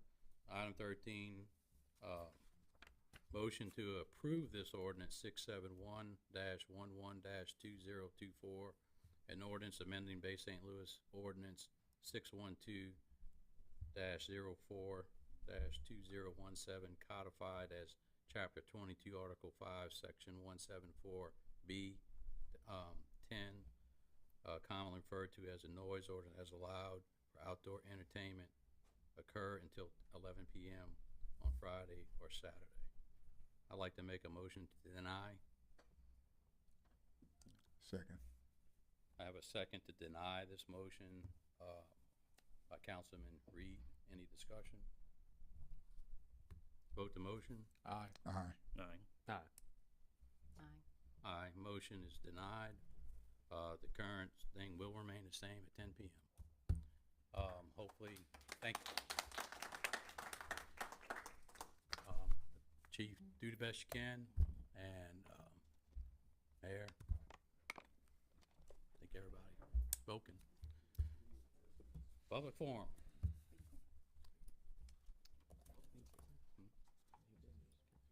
Oh, I'm sorry, do council, oh, wait, yeah. Josh, you got any council, I'm sorry, you got any council business? Yes, I just need to, make a motion to send a resolution to the Hancock County Board of Supervisors to, cut the roadways in Ward 6 back on the backside of the ditches, cause a lot of the trees and limbs are starting to grow over the ditch and protrude into the road, and, I believe all equipment is down at the moment. to All right, do it. Josh Wins is asking to suspend the rule to allow a motion in that wasn't previously listed. Is everybody okay with that? I think they said they were. So could you state your motion? Motion to send a resolution, is it just a resolution we need to send to them, Ms. Smith? For, I think, did someone in the county ask for that, Josh? yep, they said they want us to send a They asked for resolution us to down resolution. there to have on file to, for them to do the work for us. Yeah, so, yeah, so just a resolution to send the Hancock County Board of So, yeah, Supervisors simple requesting motion. Caitlin assistance, can print that out. requesting assistance and. Oh, okay, start all over and Oh. make your motion. Go ahead. Motion to, send a resolution to Hancock County Board of Supervisors requesting their assistance in, cutting the roadway ditches back in Ward 6 on the backside of the ditches. And I spoke to Bo Lather and Scotty about this. They'll be expecting it to come to them. Okay, we have a motion from Councilman DeSalvo to send the resolution to the county to cut the roads back in Ward 6. And I probably didn't get all that wording properly. And it may need to be in Ward 5 too, if there's other spots. That's got, Areas in 5 too that we need to. yes, We'll put both of those Wards in. 5 and 6 maybe. Those wards have the biggest sections with no houses and just streets. That's just tend to get overgrown, I think. Do we have a second? I'll second. Oh, did you second? I'll say, I was Okay. filling Ward 5 president, councilwoman. Oh, second. Yeah. I thought, I was second. Okay. Councilman, seconded by Councilman Davis. Any discussion? Vote the motion? Aye. Aye. Aye. Aye, motion carries 5-0. Mr. Hoffman's out of the room. Thank y'all. Appreciate it. Mr. Reed, you have any council business? Yes, Mr. Mayor, Sycamore Street, have we, come to any, solutions on that to turn around? Just on, they located that spot down there, just need to get it cleared and materials and all in to get it done. You know, put a culvert or two in the ditch so they can back. Mike, can you turn your mic towards you? Thank you. Yeah, soon as we get some material in to fill in the ditch there, a couple culverts probably, 20, probably 2 sections to give them room in there, and then, get some material to put, I'm not sure what's gotta go down on the ground as well, the asphalt millings will work or not. Do we have a timeline when they're gonna? He's still behind on some things with the drainage and everything, trying to get that up. A lot of flooding in Ward 6 and all, trying to keep those streets pretty much cleaned out there. That's every night almost the past 2 weeks, with streets flooding out there and everything with the high tides and grass coming in on the roads. They've been out there a little bit, trying to keep it clean and just some other things trying to catch up on. So hopefully in the next few weeks, I don't Say know, the next few weeks. maybe by the end of the year or something. Well, that's 2 months there, so a month and a half. So yeah, hopefully in the next few weeks we can try to have Kate, it done. could you put this on the agenda for the next meeting also? Thank you, Ronnie Mr. will be Mayor. back in Thank you, town, I Mr. think, President. Thursday or something. He's been out of town, so I'll find out more on that, what his timeline is. Thank you. Gene, I'm gonna circle back to you. Do you have any council business? Just one thing, Mayor, I had another inquiry regarding the, situation with the tennis courts over by the school and where we are with that, if we're still in discussions with that, or if that has halted, or what's going on with those, use of those tennis courts for the public. We had a contract for the school, for the complex we're looking at now, trying to get it finalized for the, ball fields out there and all. We have not discussed school anytime lately on the, tennis courts and all. Okay. So, Can we bring that back to them and see where we are with it? Actually, I just don't think they wanna do it. we can see what I we mean, can do. we've We've tried, talked about, and we've I don't know at this point what else. I mean, we have asked, we've met, we've proposed. So, I mean, I don't know. I mean, really, they You know, didn't if any want to of you- share the expenses of the tennis court? I mean, Councilman Noblock, I'd encourage you to reach out to him if you I want. have. I mean, I I don't thought that- know. Really? Mike, I mean, you and I went to that meeting. yeah, we're gonna bring that back up again about sharing, cost on 3 of the courts. I think it's 6, yeah, on half the courts, and see if we can work that out with them. Did they give Well, specific reasons as to why? Concern is just, usage of it. I think they're worried about vandalism. That's than one of the anything. big things, is worried about the way everything goes on nowadays compared to in the past, Of course, everything we've got, whether it's bathrooms or not, gets vandalized on a regular routine basis, whether it's tore up, this, that, and everything, and just, I don't know, big concern. But that's their biggest concern. It's not the usage of it on the courts, because, I don't think it would be that big of an increase of usage, but I think it's just more being open for whoever, to go in and do it, what they do in other places around town. Mr. Lewis, you got? Yeah, a couple Oh, items. Gene, was that it? I'm sorry. That's it, yeah. Okay. Thank you. And these are geared more towards City Engineer Jason, but Mayor, I think you might be able to help with it. So the first being, I know we've discussed this in the past, but on Valentine, specifically, I was contacting Ms. Easterly and then Mr. Cardamone both lead direct to where that impact is, where there's some erosion. I know we're in the process of, and it's been a long process, but it sounded like our last discussion we had that with the ARPA funds, that we're much closer to a We are, resolution. I think in the next 2 weeks, we'll probably have bids in, should be able to get started on that. I think Jason's expectation is right after the first of the year to start that project, and that's one of the areas we'll start in as far as doing the lining of pipes and get that repair done. In the meantime, before that is, because I did drive by, specifically yesterday when it was raining pretty Yeah. good. There's washout. Can we get that on a routine schedule where they just go grade it? It's 'Cause supposed to be in, It got potted out pretty good, and it's a pretty. And again, I understand the frustration of speaking with Ms. Easterly and Mr. Caldemon that, again, it gets frequent traffic, kicks those rocks. I'm there all the way on 3rd Street from those rocks. I know we've had issues with that as well. But if we can get that on routine grading to where we just keep that level, it's creating some hardships for both Ms. Easterly and Mr. Cardamon. all right. Yeah, the potholes are pretty large. And it's right in front of Miss Easterly's driveway. The second, Mayor, can we get, so I was notified from a resident that lives near just the corner of St. Charles and Central, and it seemed like I believe it was Thursday early morning, there was another accident. I think that makes the 7th or 8th accident in that same location, probably within about a 3-year span. St. Charles and St. 3rd or Charles Central? and St. Charles and Central, I'm sorry. Yes. I didn't speak clearly on that. It's at an angle. Yes. Weird angle. Yeah. Can we get with Jason? I know, again, we're not saying stop signs is the solution, but can we get a study done to see, okay, what is the best way to mitigate? I mean, that's a highly prone, I'm sure if we did some statistics around the city, that's probably one of the highest accident-prone areas, and what we can do to try to mitigate It's very that. similar to one on Old Spanish Trail coming off of St. Charles there on that angle where it's hard to see and everything. Yeah, it is, and you have to pull, And I think the chief had put something together okay. with accidents in that area and all. We can pull that record there as well.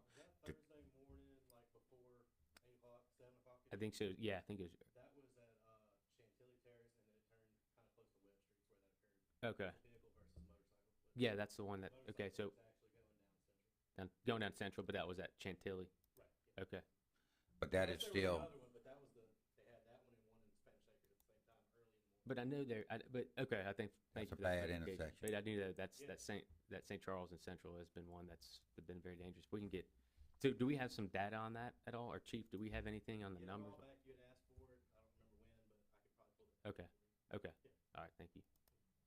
That's all. Ms. Davis? I'm, excuse me, an update on the ditch and culvert improvements in the Turner and Bismarck area. To see where are they with that?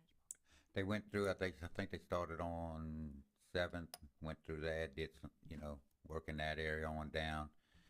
As they go on, I know on Turner, they got a big one right there at the corner, I think at the corner of Bismarck and on Turner in the driveway there, one that was done there. Ronnie's putting together another list as far as others we need to target, with priorities, how bad they are and everything in that. If there's a specific one, we can get him to go look at that, as well. Okay. And then,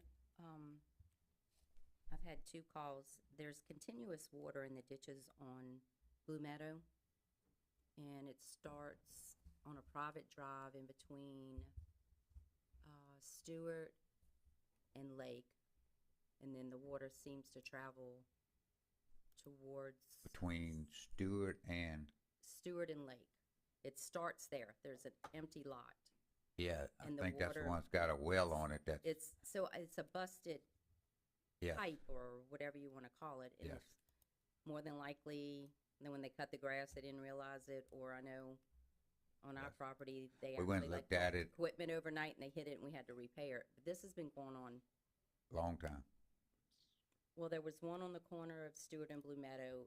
It went for about 1.5 to 2 years. I made some calls and got that one fixed to the owners. This is another one. And it's been going, I'm knocking on over 3 years. See if they can contact the owner there and see if they can get See it if they fixed. can come cap it. And I don't have a problem, I think we can probably go in there and cap it. I'll only walk so far. When I get to the marsh grass and I think there may be a snake, the water can stay. Yeah. A lot of people would share that sentiment. I don't do snakes. And then the only other question I have, change of speed limit on Blue Meadow Road, other than the school zone, making all of it 25 miles per hour instead of 25, 35, 25, I wish we'd make the whole city 25. and just to see what we could do to change that.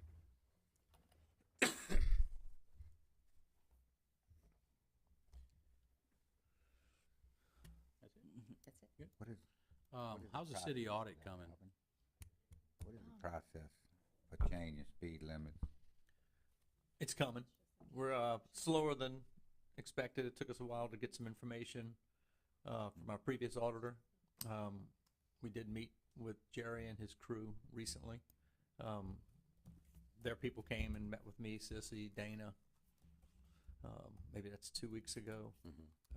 Went over policies, procedures, that kind of thing, standard stuff, and they should be coming shortly. Basically spent about a week with us. So how long you think it'll be before they I'm have? hoping before end of year. Oh, I mean, we've already got, I've got a letter from the state that says, hey, you're supposed to send that in by September 30. So it's crunch time now. Okay, must have had a lot of problems. I wouldn't say problems. It was delayed basically on getting the data from our previous auditor. Okay, that's good. And then the way they've requested information was also different compared to previous auditor as well.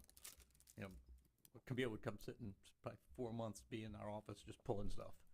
So this way we've had to scan everything and send it and upload it. So there's a different process. Okay. But it's working. All right. Towards the end of the year. I'm praying. I don't see a doubt. Yeah. I mean, that's what we've been I don't want to communicating. fine. No. They don't fine you, right? No, we're actually in good, compared to many other cities. I mean, I met with the state auditor at a conference I was at recently, and they've got cities that are 2 and 3 and 4 years behind. Okay. And that's not acceptable, because it really compromises your grant funding. Gotcha. Okay, let's see, we got public forum. Kevin, I mean, I think Mr. Lewis handled your thing, unless you want to. Okay.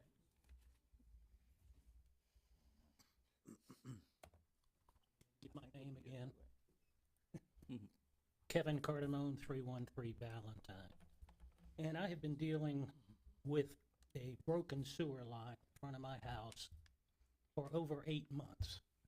I contacted Ronnie back in May, and I got lip service from him. Yeah, we're putting out bids. We don't know when it's going to happen, da-da-da-da-da-da. Then I had confrontation with this one at a meeting several weeks ago, and got nothing from him. Well, What I'd like to find out is, from what I understand tonight, from what Kyle said, this is gonna be handled through the Arbor Fund. yes, Okay. that's correct. When, if he pays attention, Please don't be, It's, the the ARPA fund, American Rescue, yeah. yeah, so last time when you were here, Jason kind of explained that he was putting together a bid package to, to cover, I think, 4 or 5 other broken, things, and, Mike, were they able to get that to the bid? Yeah. It's advertising right now. Yeah, Okay, it's it's advertising now in about 2, like we just said, about 2 weeks should have bids in and all. Hope to get started sometime after the first, So first what of, happens, you know. once the bids come in, they open them, then they're gonna do, they're gonna evaluate each bid and each contractor, and I don't know how many's coming in. It could be 1, it could be 10. And then once they do that, once they evaluate them, there's a little point system usually that they grade them on, and it's based on price, performance, that nature. And then once that's done, they come back to the council and say, hey, we recommend this particular person. If we approve it, then they go ahead and they'll give them a notice to proceed, which could take them a little while to, a couple weeks to mobilize, because remember, they have to pull their permits and, and mobilize their equipment and organize that job and where they're gonna start. But that's why I was saying it's gonna take a couple months before. well, it's been over 8 months. I know. I don't know, the I last don't know time what you they've came been here doing. Was a couple. Have they sent out any bids? Yes, Mike said that the bids have. When did the bids go out, Mike? They're advertising right now. They're just advertising. You gotta now. advertise them for at least 2 weeks. We have to accept sealed bids. I'm not sure. Well, why did it take so long to get bids out? Well, Jason has to do Got to the put the engineering. package So- together. So, I mean, I know it's an arduous process, but, the engineering has to be done so he can bid it out. If he doesn't list, he has to look at each job that has to be repaired. Then he has to have a scope of work on that job. And, so that does take time. It does take months sometimes. And that's like 4 or 5 areas that need to be done. And sewer is a little bit more tricky Well, I because know it's hazardous. I know it's a deep one. I know the city can't handle it. It has to be, And so that's hired why, out to somebody. but we do have the funding for it, and that's a good thing. Well, then why don't they use it? They are using it. They are gonna use it, but, Well, I'm I just thought they asking were you. waiting for this Arbor Fund to pay for this. No, we have the funds. We have them. We just have to go through the bid process. It took a little long because Jason had to, like I said, come up with a scope of work based on each particular thing. I don't know what's wrong with each area that needs to be done. And so he did that, and he got the scope. It's a big book, and it's a while to put that together. So it's going out for bid. It'll be ready in a couple of weeks, and then they'll present us probably mid-December, a recommended contractor. Yeah. And then that way we'll bid on there, and then it'll take before it'll be sometime after the first of the year. Well, and like Kyle asked the mayor, can we come out and at least clean this up? I asked that Yes. of Ronnie way Mike back just said when. he'll send. And the meeting we had here 2 months ago, I asked him at that time, can you come out and at least clean this up? Nothing's been done. But he said he'll take care of it. I'll wait and see. Thank you. Ronnie Robertson. I live across the street from Kevin. She's with you. So you're Ronnie? Oh, okay. It's closer to me anyway. Oh, Miss Eastland. Okay. Christy Easterly, 352 Valentine Street. I'm not sure if Kevin's right about the 8 months. I've been there since 17, and there's always been problems right there. But when they started trying to fix it, back when it started happening, they would just put like dust, limestone dust on and broken little tiny bits so that it would spread all over all the surrounding houses. I'm surprised just that we're just, but it poses a particular thing for the city, I think, because of all the, scooters and electric bikes and all that. That's a really bad hole. It's not one, it's about 3 now. And I have videos of it. If nobody's familiar with it, I could show it to you. Or you could drive by my house, and it's just horrendous. But, if I fall in it, it's going to be a big, big problem.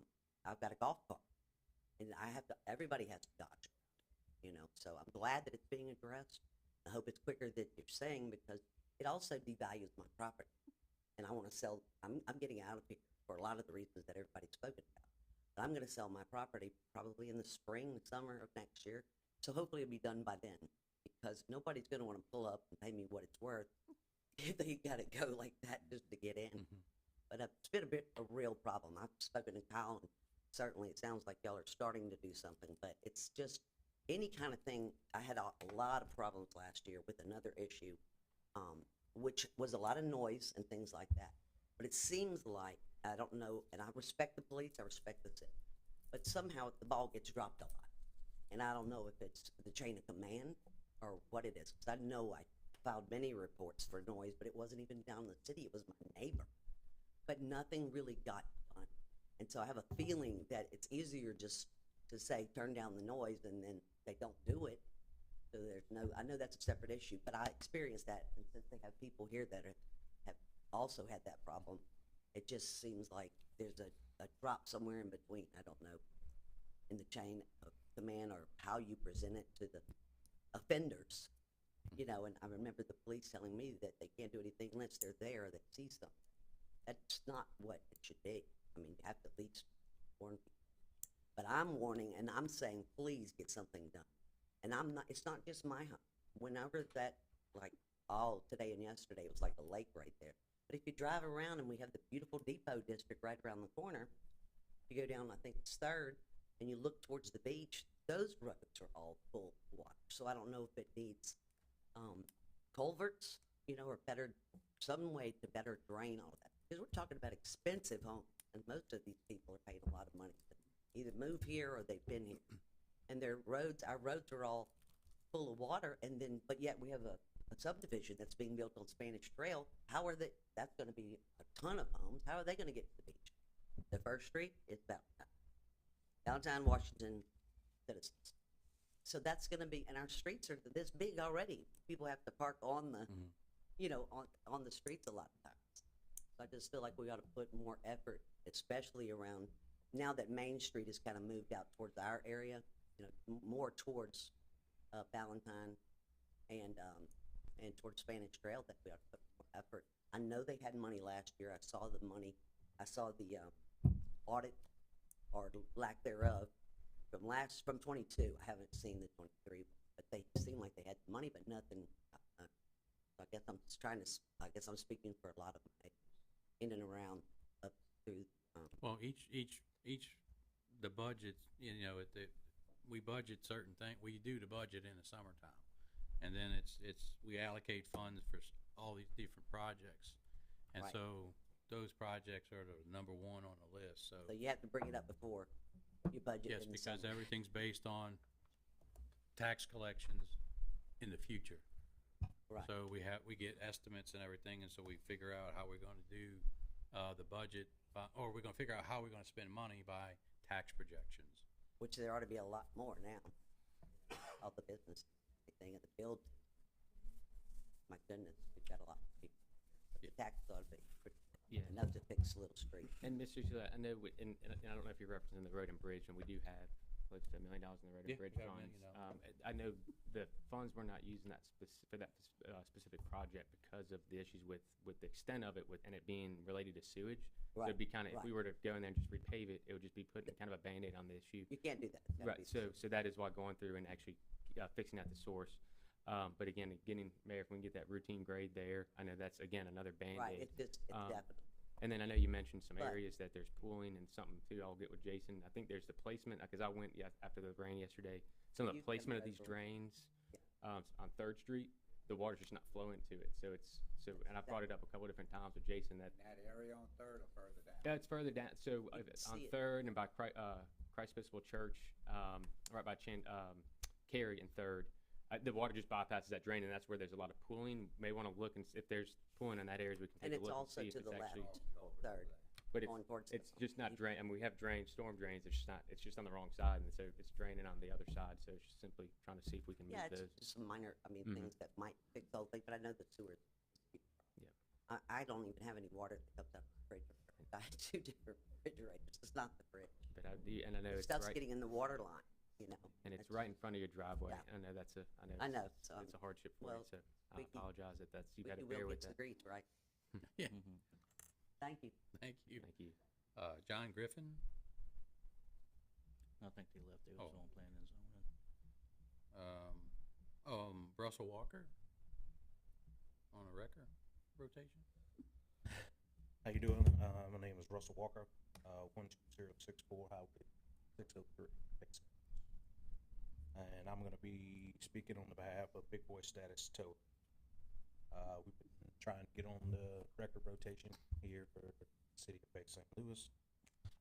We have put in several emails to Chief Schwartz, heard there, and Mayor Favre. We did receive back a email from Chief Schwartz. In the email, Schwartz stated that he would not put us on the record rotation because of a conversation that he had with an outside police office outside of Hancock County. And at that time of the email, we were still actively on Pearl River Police Department, Hancock County Highway Patrol, and Pearl River Highway Patrol, where they regulate their pricing. He had told us that he denied us because of our pricing. The whole issue that whoever the other police department was that he talked to said that they had problems with. Basically, with all that being said, I came here tonight just to get a little help. You know, I've talked to different people and did different things, so I'm just trying to get a fair chance to offer our proven towing skills to the city of Bay St. Louis without prejudice of hearsay and things of that nature. Even if we need to adhere to a certain pricing list, we're perfectly fine with that as long as it has fair market value pricing. It's nothing crazy. Just going off of what you said earlier, you said that you want to give everybody a chance to try to make a living, and that's all we're trying to do here. Go on record and kind of deal with this. If we have heavy towing, we're the only other than Moss Towing that offer heavy towing in this county. So I think it offers a variety to Bay St. Louis for us to be able to do that. Okay. Why don't you contact Chief Kingston or something, and what do y'all normally do, Chief? Or Well, they normally just, I talked to them yesterday. Matter of fact, I got some notes here. Just give me just half a second. When I went up there yesterday, they said that I need to talk to somebody named Fullerton. And Fullerton, I think it was Fullerton. They couldn't tell me nothing. I left my name and number. They also said that I needed to adhere to their policy, which is 4.10 for their towing, but they could not produce me the policy. What's 4.10? Yeah, it's just, I guess, a policy that they have. Maybe a breakdown of everything that needs to happen. But they couldn't produce that for me. They just basically gave me a little bit of a runaround. So that's why I came here today. Just kind of try to get this figured out and actually go on record. Okay. Thank you. So I really appreciate it. Can I ask you one question? Because I've had complaints from people, not your wrecker service, but do you have a local storage yard? Yes, ma'am. So where would that be located? 12064 Highway 603, right next to Yes. So when you tow a car from this area, you're going to bring it to 603? That is correct. Okay. Thank you. I think that's it. Tad. Oh, I'm sorry, Tad. Come on back up. No, you got a bunch of things on here. First, I'd like to apologize to Counselor Smith. I didn't realize until I watched the video the next day on YouTube about the city council meeting that she actually went in there and came out with some information. And just to review what had happened, this was over about almost 2 months ago when the council, a 4-2 vote, took a non-conforming property on DeMontlinson Street, and 4 of the councilmen voted to make it a larger non-conforming property, which this book 403.6 A, page 30 says you can't do that. Okay, so that, then it came up and I thought about it. And if everybody remembers, I didn't come in here making statements.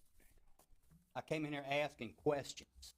You know, and I have made that I don't have any stripes on my sleeves anymore. And I knew that somebody in the mayor's office, the city attorney, could get the answer faster than I could by calling the state, right? I think I made that statement. So when the statement was made that I was wrong again, I don't think anybody was wrong, because I was asking questions, and I came to this administration and this council and asked for clearance on what that, because I knew that many years ago I read something about zoning, and that it's something kicked off to a supermajority vote, right? And what was a supermajority with 6 people when it was a 6-4 vote? I think there was another question: is that a supermajority according to a 7-person council? So anyway, I know that, and the audio was kind of clipped up, and I know you came out stating something about this and something about that, and I didn't really hear what you said because like the audio was kind of like pixelating. So did you find an answer on that situation? Could you repeat what you said the other time, what you found in that little room there? I'm not really gonna have to go look all of this up again. This will be the third time. I think what it was, and I'm the one that made the comment, you're very accusatory in your delivery a lot of times, Mr. Black, you know, and that's just. I don't even think you was at the meeting. Well, I think You and Jeffrey Reed was gone when you came back, but you voted to violate this book right here. You was one of the 4. I'm talking about the So last you meeting. were wrong. No, when No. you're talking about the recording from last meeting. All right, now, that the was bottom me. line is, I always get up here and do my 3-minute dog and pony show, and I leave, right? You know, I leave, usually because I'm hungry, like, I'm hungry right now. So it wasn't purposely to walk out on Counselor Smith that she had an answer. Every time I come up here and do that dog and pony show, I leave. Because the rest on the agenda doesn't affect me, and it's just simple council business. Okay, so. And the answer was that if we change an ordinance, the supermajority will come into play. If we vote on the. On a land thing. It's- If we vote on the variance. Josh, I'll read it I think it's again. a, It's zoning 1401. change. Let's see. Point 5, protest to amendment. Each amendment shall be voted, and this is an amendment to the Bay St. Louis adopted zoning ordinance. Each amendment shall be voted upon in accordance with local ordinance or state statutes, except in the case of a protest against any such change. If a protest against any such change is presented and is signed by the owners of 20% or more, either of the area of lots included in such proposed change, or those within a radius of 160 feet of the external boundaries of the area in such proposed change. Such amendments shall not become effective except by a favorable vote of 2/3 of all members of the city council for the city of Bay St. Louis. Again, this is for an amendment to the adopted zoning ordinance. And that is when there is a written protest that is presented and signed by the owners of 20% or more in 160. An amendment to the zoning ordinance. Well, thank you very much, and like I said, I apologize, I didn't mean to walk out on you not hearing the answer. But there again, I came in here answering the question, and like I said, that was 20-something years ago that I reviewed something in a state statute, right? And I said that. I didn't come in here making statements, I came in here asking questions. And just like the confrontation that we had on Facebook last night, like I said, you do vote, not just for Ward 6, you vote for this whole city. And you've violated this book a lot more than anybody else has. Thank you. Thank you, I don't think it's a violation if you're mistaken, though, just to be clear. I mean, so, but back to the other one for a minute, Mr. President. What's that? Back to the other gentleman that was just up here. I'm sorry, Big record boy guy, status, would you come back yes. up? Well, I want to just get with Alvin and see. I've asked for 5 or 6 years if we can get a tow ordinance done with pricing in it and structured. And I've asked and asked and asked. Yeah, when you said that. I'm talking 2 chiefs back, 3 chiefs back. Yeah, I've actually, asked. when you was, when we was just talking, you know, that's something that I should have brought up is, Yes. you know, pricing, ordinance, that way everybody stands, you know, because, so there's not favoritism. That's Exactly. been I the mean- biggest thing, and that's been across all counties, not just here. Exactly, you know. But if we had some ordinance for everyone to go by, and, you know, even if you have to say, okay, you know, people that's been on the rotation, say if they gotta upgrade their trucks, you know, you can give them a certain time to do that, but I don't Yeah. think a grandfather in clause comes into play. Yeah. You know, cause these machines are not cheap and No. they take a lot to keep going. Oh, You yes, know, sir. so if there's a Yeah. price listing that needs to be Mhm. done and something like that, that I think everyone that's in and around needs to kind of have some information and put in. That way we're on the same page. Exactly. That Just way, need to make a level playing field for correct. everybody. That way everybody knows Mhm. what's going on I agree. and, knows what they have to adhere to. So if you need sandbags or if you need, Mhm. which they have somewhat, but Mhm. nothing to do with pricing, nothing to do with anything Yeah. that, you know, as long as you fall into that category, you should be able to, because Highway Patrol has that. Exactly, yeah. and that's Highway what- Patrol has their listings, Highway Patrol has their equipment listings and their pricing and everything with you have to be and we just don't have nothing like that. And that's where I think we kind of fall short is because there's nothing like that. Yeah, 'cause I think it was ambiguous, like, reasonable or something was the wording in the ordinance or something. I think how it's Yes. worded, it don't really But define the price. so, one person's reasonable to another person's Exactly. reasonable. You It know, could be way different, so yeah. that's why I think Yeah, I more mean, defined you talk- ordinance with pricing, everything that's, happen being for everybody. Everybody get together and Correct. submit their prices, take and make an average. That is you know, correct. That way So we, that's what Highway we Patrol fair. does, and they do, as a matter of fact, we have a meeting not too long yes. coming up, So- and we do that same thing, is, they go through and everybody that is on Highway Patrol submits their pricing, Mhm. and then they have a pricing list you have to fall with it, Mhm. you know, so. Yeah, and either you wanna work for the city or you don't, you know. That is correct. Comes on That is the correct. business, I It's- guess, at that it's- point. It's more, you know, You know, and that gives the city of Bay St. Louis more people to call on, but you ain't got like a monopoly. exactly. We don't want a monopoly, but we still wanna make sure we protect the, I don't wanna say consumer, but the Yeah, the citizens. constituent, the Yes, citizens, that is whoever correct. we call, because at that time, when we call a tow company, it is, you look at it as an accident, Correct. arrest, DUI, so it's a really consensual tow. It's a Correct. tow on behalf of the police department calling in. And for then the y'all are record able to, rotation. y'all are actually able to see, Yes. you know, you'll know what it should cost Exactly. because you'll have everybody's input. Exactly. Yes. Yes, sir. Yeah, Thank I you very agree. much. But I- if we can work on that, please. W- Yes. One question, I'm sorry. sir. Can't come up. So you were saying that Bay St. Louis has a monopoly on the record service? I said, so it wouldn't be a monopoly because right now they only have one heavy-duty tow, which is Moss Tow. So you're just talking about the large records then? Yes, that is correct. I don't know how many we have on for regular records. I'm not even sure how many's on rotation. Alvin, how many record services do we have right now on rotation? Don't quote me, I think it's 30? 3. Oh, 3. I was gonna say 30, okay. A week at a time still?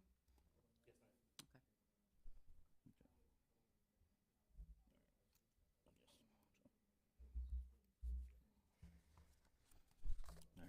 So you wanted to say something? Just come Oh, to the yeah, mic, Johnny, please. I'm the owner of Big Boy Status Towing. And as of right now, like you say in the regulations and stuff like that, Mississippi Highway Patrol, for us to get back on record rotation, is all our prices are regulated. And, you know, all tow companies need to be okay with that, you know, to a certain degree. You know, it's just like anything else, you know. But, you know, Mississippi Highway Patrol is not only regulating the small trucks now, which they have been doing for years. And we come in there with Highway Patrol and we do flat rate towing. Means that what happens is you're not nickel and diming your customer to death. So when you come out there and you're doing a wreck, it's a one price thing. So when you call a tow company, they already know if it's a traffic stop or if it's a wreck. You know, everybody, you know, the police department knows exactly what it's going to be charged. And matter of fact, Highway Patrol is regulating, as of right now, regulating the prices on the heavy records. So they're working on that too. So, and we're okay with regulation. Okay, Good deal. Thank you. Thank you. Let's see. Let's see. Do you have any project updates? Nothing? No. Hey, the only one I have is how's the Sienna Street dig out coming? They're working on getting a march buggy with the crane so they can go through and from roughly where the beaver dam was, you know, back up in there, all the way out to the mouth of the bayou and all. That way they'd have a defined channel but they waiting on the buggy and everything to put together something. Okay. Anybody got else projects that you want to talk about? No? Let's see. Motion, docket of claims. Jeffrey, you had something that you want to talk about? No? Motion to approve docket of claims, 24-056 in the amount of $1,358,510.80 dated November 19th, 2024. Anybody have any questions? I had one question in here. Yeah, I didn't get any comments from y'all.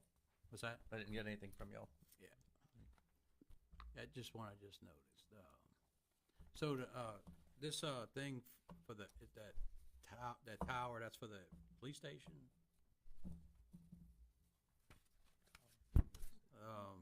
Cool. Cooling tower? Fire station? Yeah, it was like Cooling tower. 79,000 or, Yeah. Yeah. so everything's good with that? It's fixed? Some of it. Some of the computers on the inside, they have to redo, that's where some of the problems are coming from now for some of the rooms, which that was thought of at the time, just didn't know to what extent it would be. So that's what part of this change order is at. So the cooling tower is functioning. It's Yeah, the cooling operational. tower works fine. What's been installed? Remember how we went in They're before? taking the temporary one out. All the, I think it's, Yeah, I saw the temporary on the flatbed. yeah, 18, 24 units in there. Every room has a unit, and thermostat, and this and that and everything. So this to go in and replace, instead of having each room with a thermostat running to the computer and all this and that, they would upgrade all that as well. And that's what this is, and that's the reason supposedly that some of the rooms are not, cooling down and everything, because of those are out. They missed that on their original assessment? No, there's just no way to tell what was needed, Uh-huh. Until they get it up and running and everything.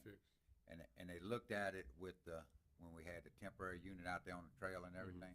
It was looked at them, but there was still, no way to figure exactly what was needed till they got the new one hooked up and everything, was able to go in there and verify whether they could get it working or not, or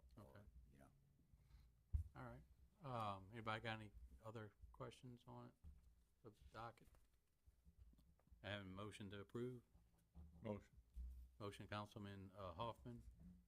Second. Second, Councilman DeSalvo. Any discussion? Vote the motion. Aye. Aye. Aye.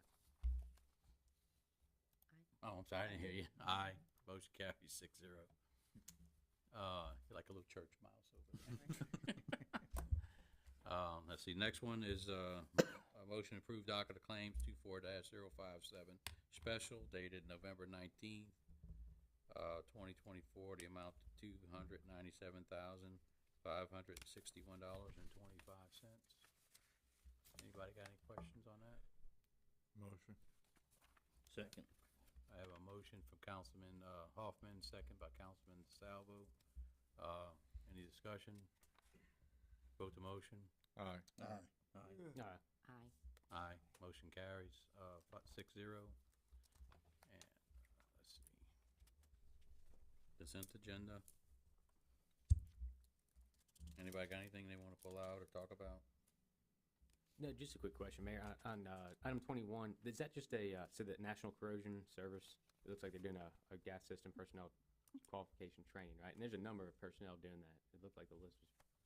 It's anybody that's certified in our gas system. Okay. Several Is that people annual with or is that- several I don't know different the exact trainings. number, but we have quite a few people, very fortunate to have some.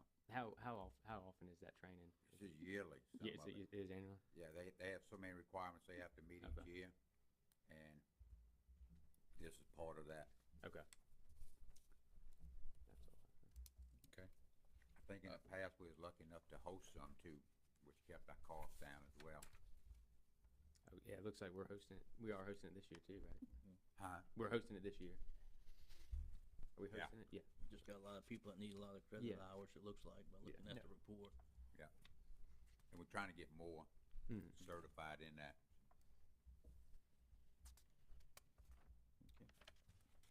I'll make a motion to approve the consent agenda. Motion by Councilman DeSalvo to approve consent agenda, item 16 32. Any, do I have a second? Second. Second, Councilman Lewis. Any discussion? Vote the motion. Aye. Aye. Aye. Aye. Aye. Aye, motion carries 6-0. Spread reports, motion to spread cash balances, payroll hours report, revenue, expense report, intergovernmental grant report, revenue and expense report, gaming and sales tax. Motion. Motion, Councilman DeSalvo, Second. second, Councilman, Hoffman. Any discussion? Vote the motion. Aye. Aye. Aye. Aye. Aye.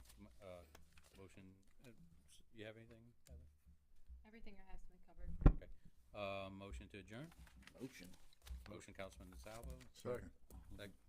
Second, Councilman Reed. Vote the motion. Aye. All right, y'all have a good night.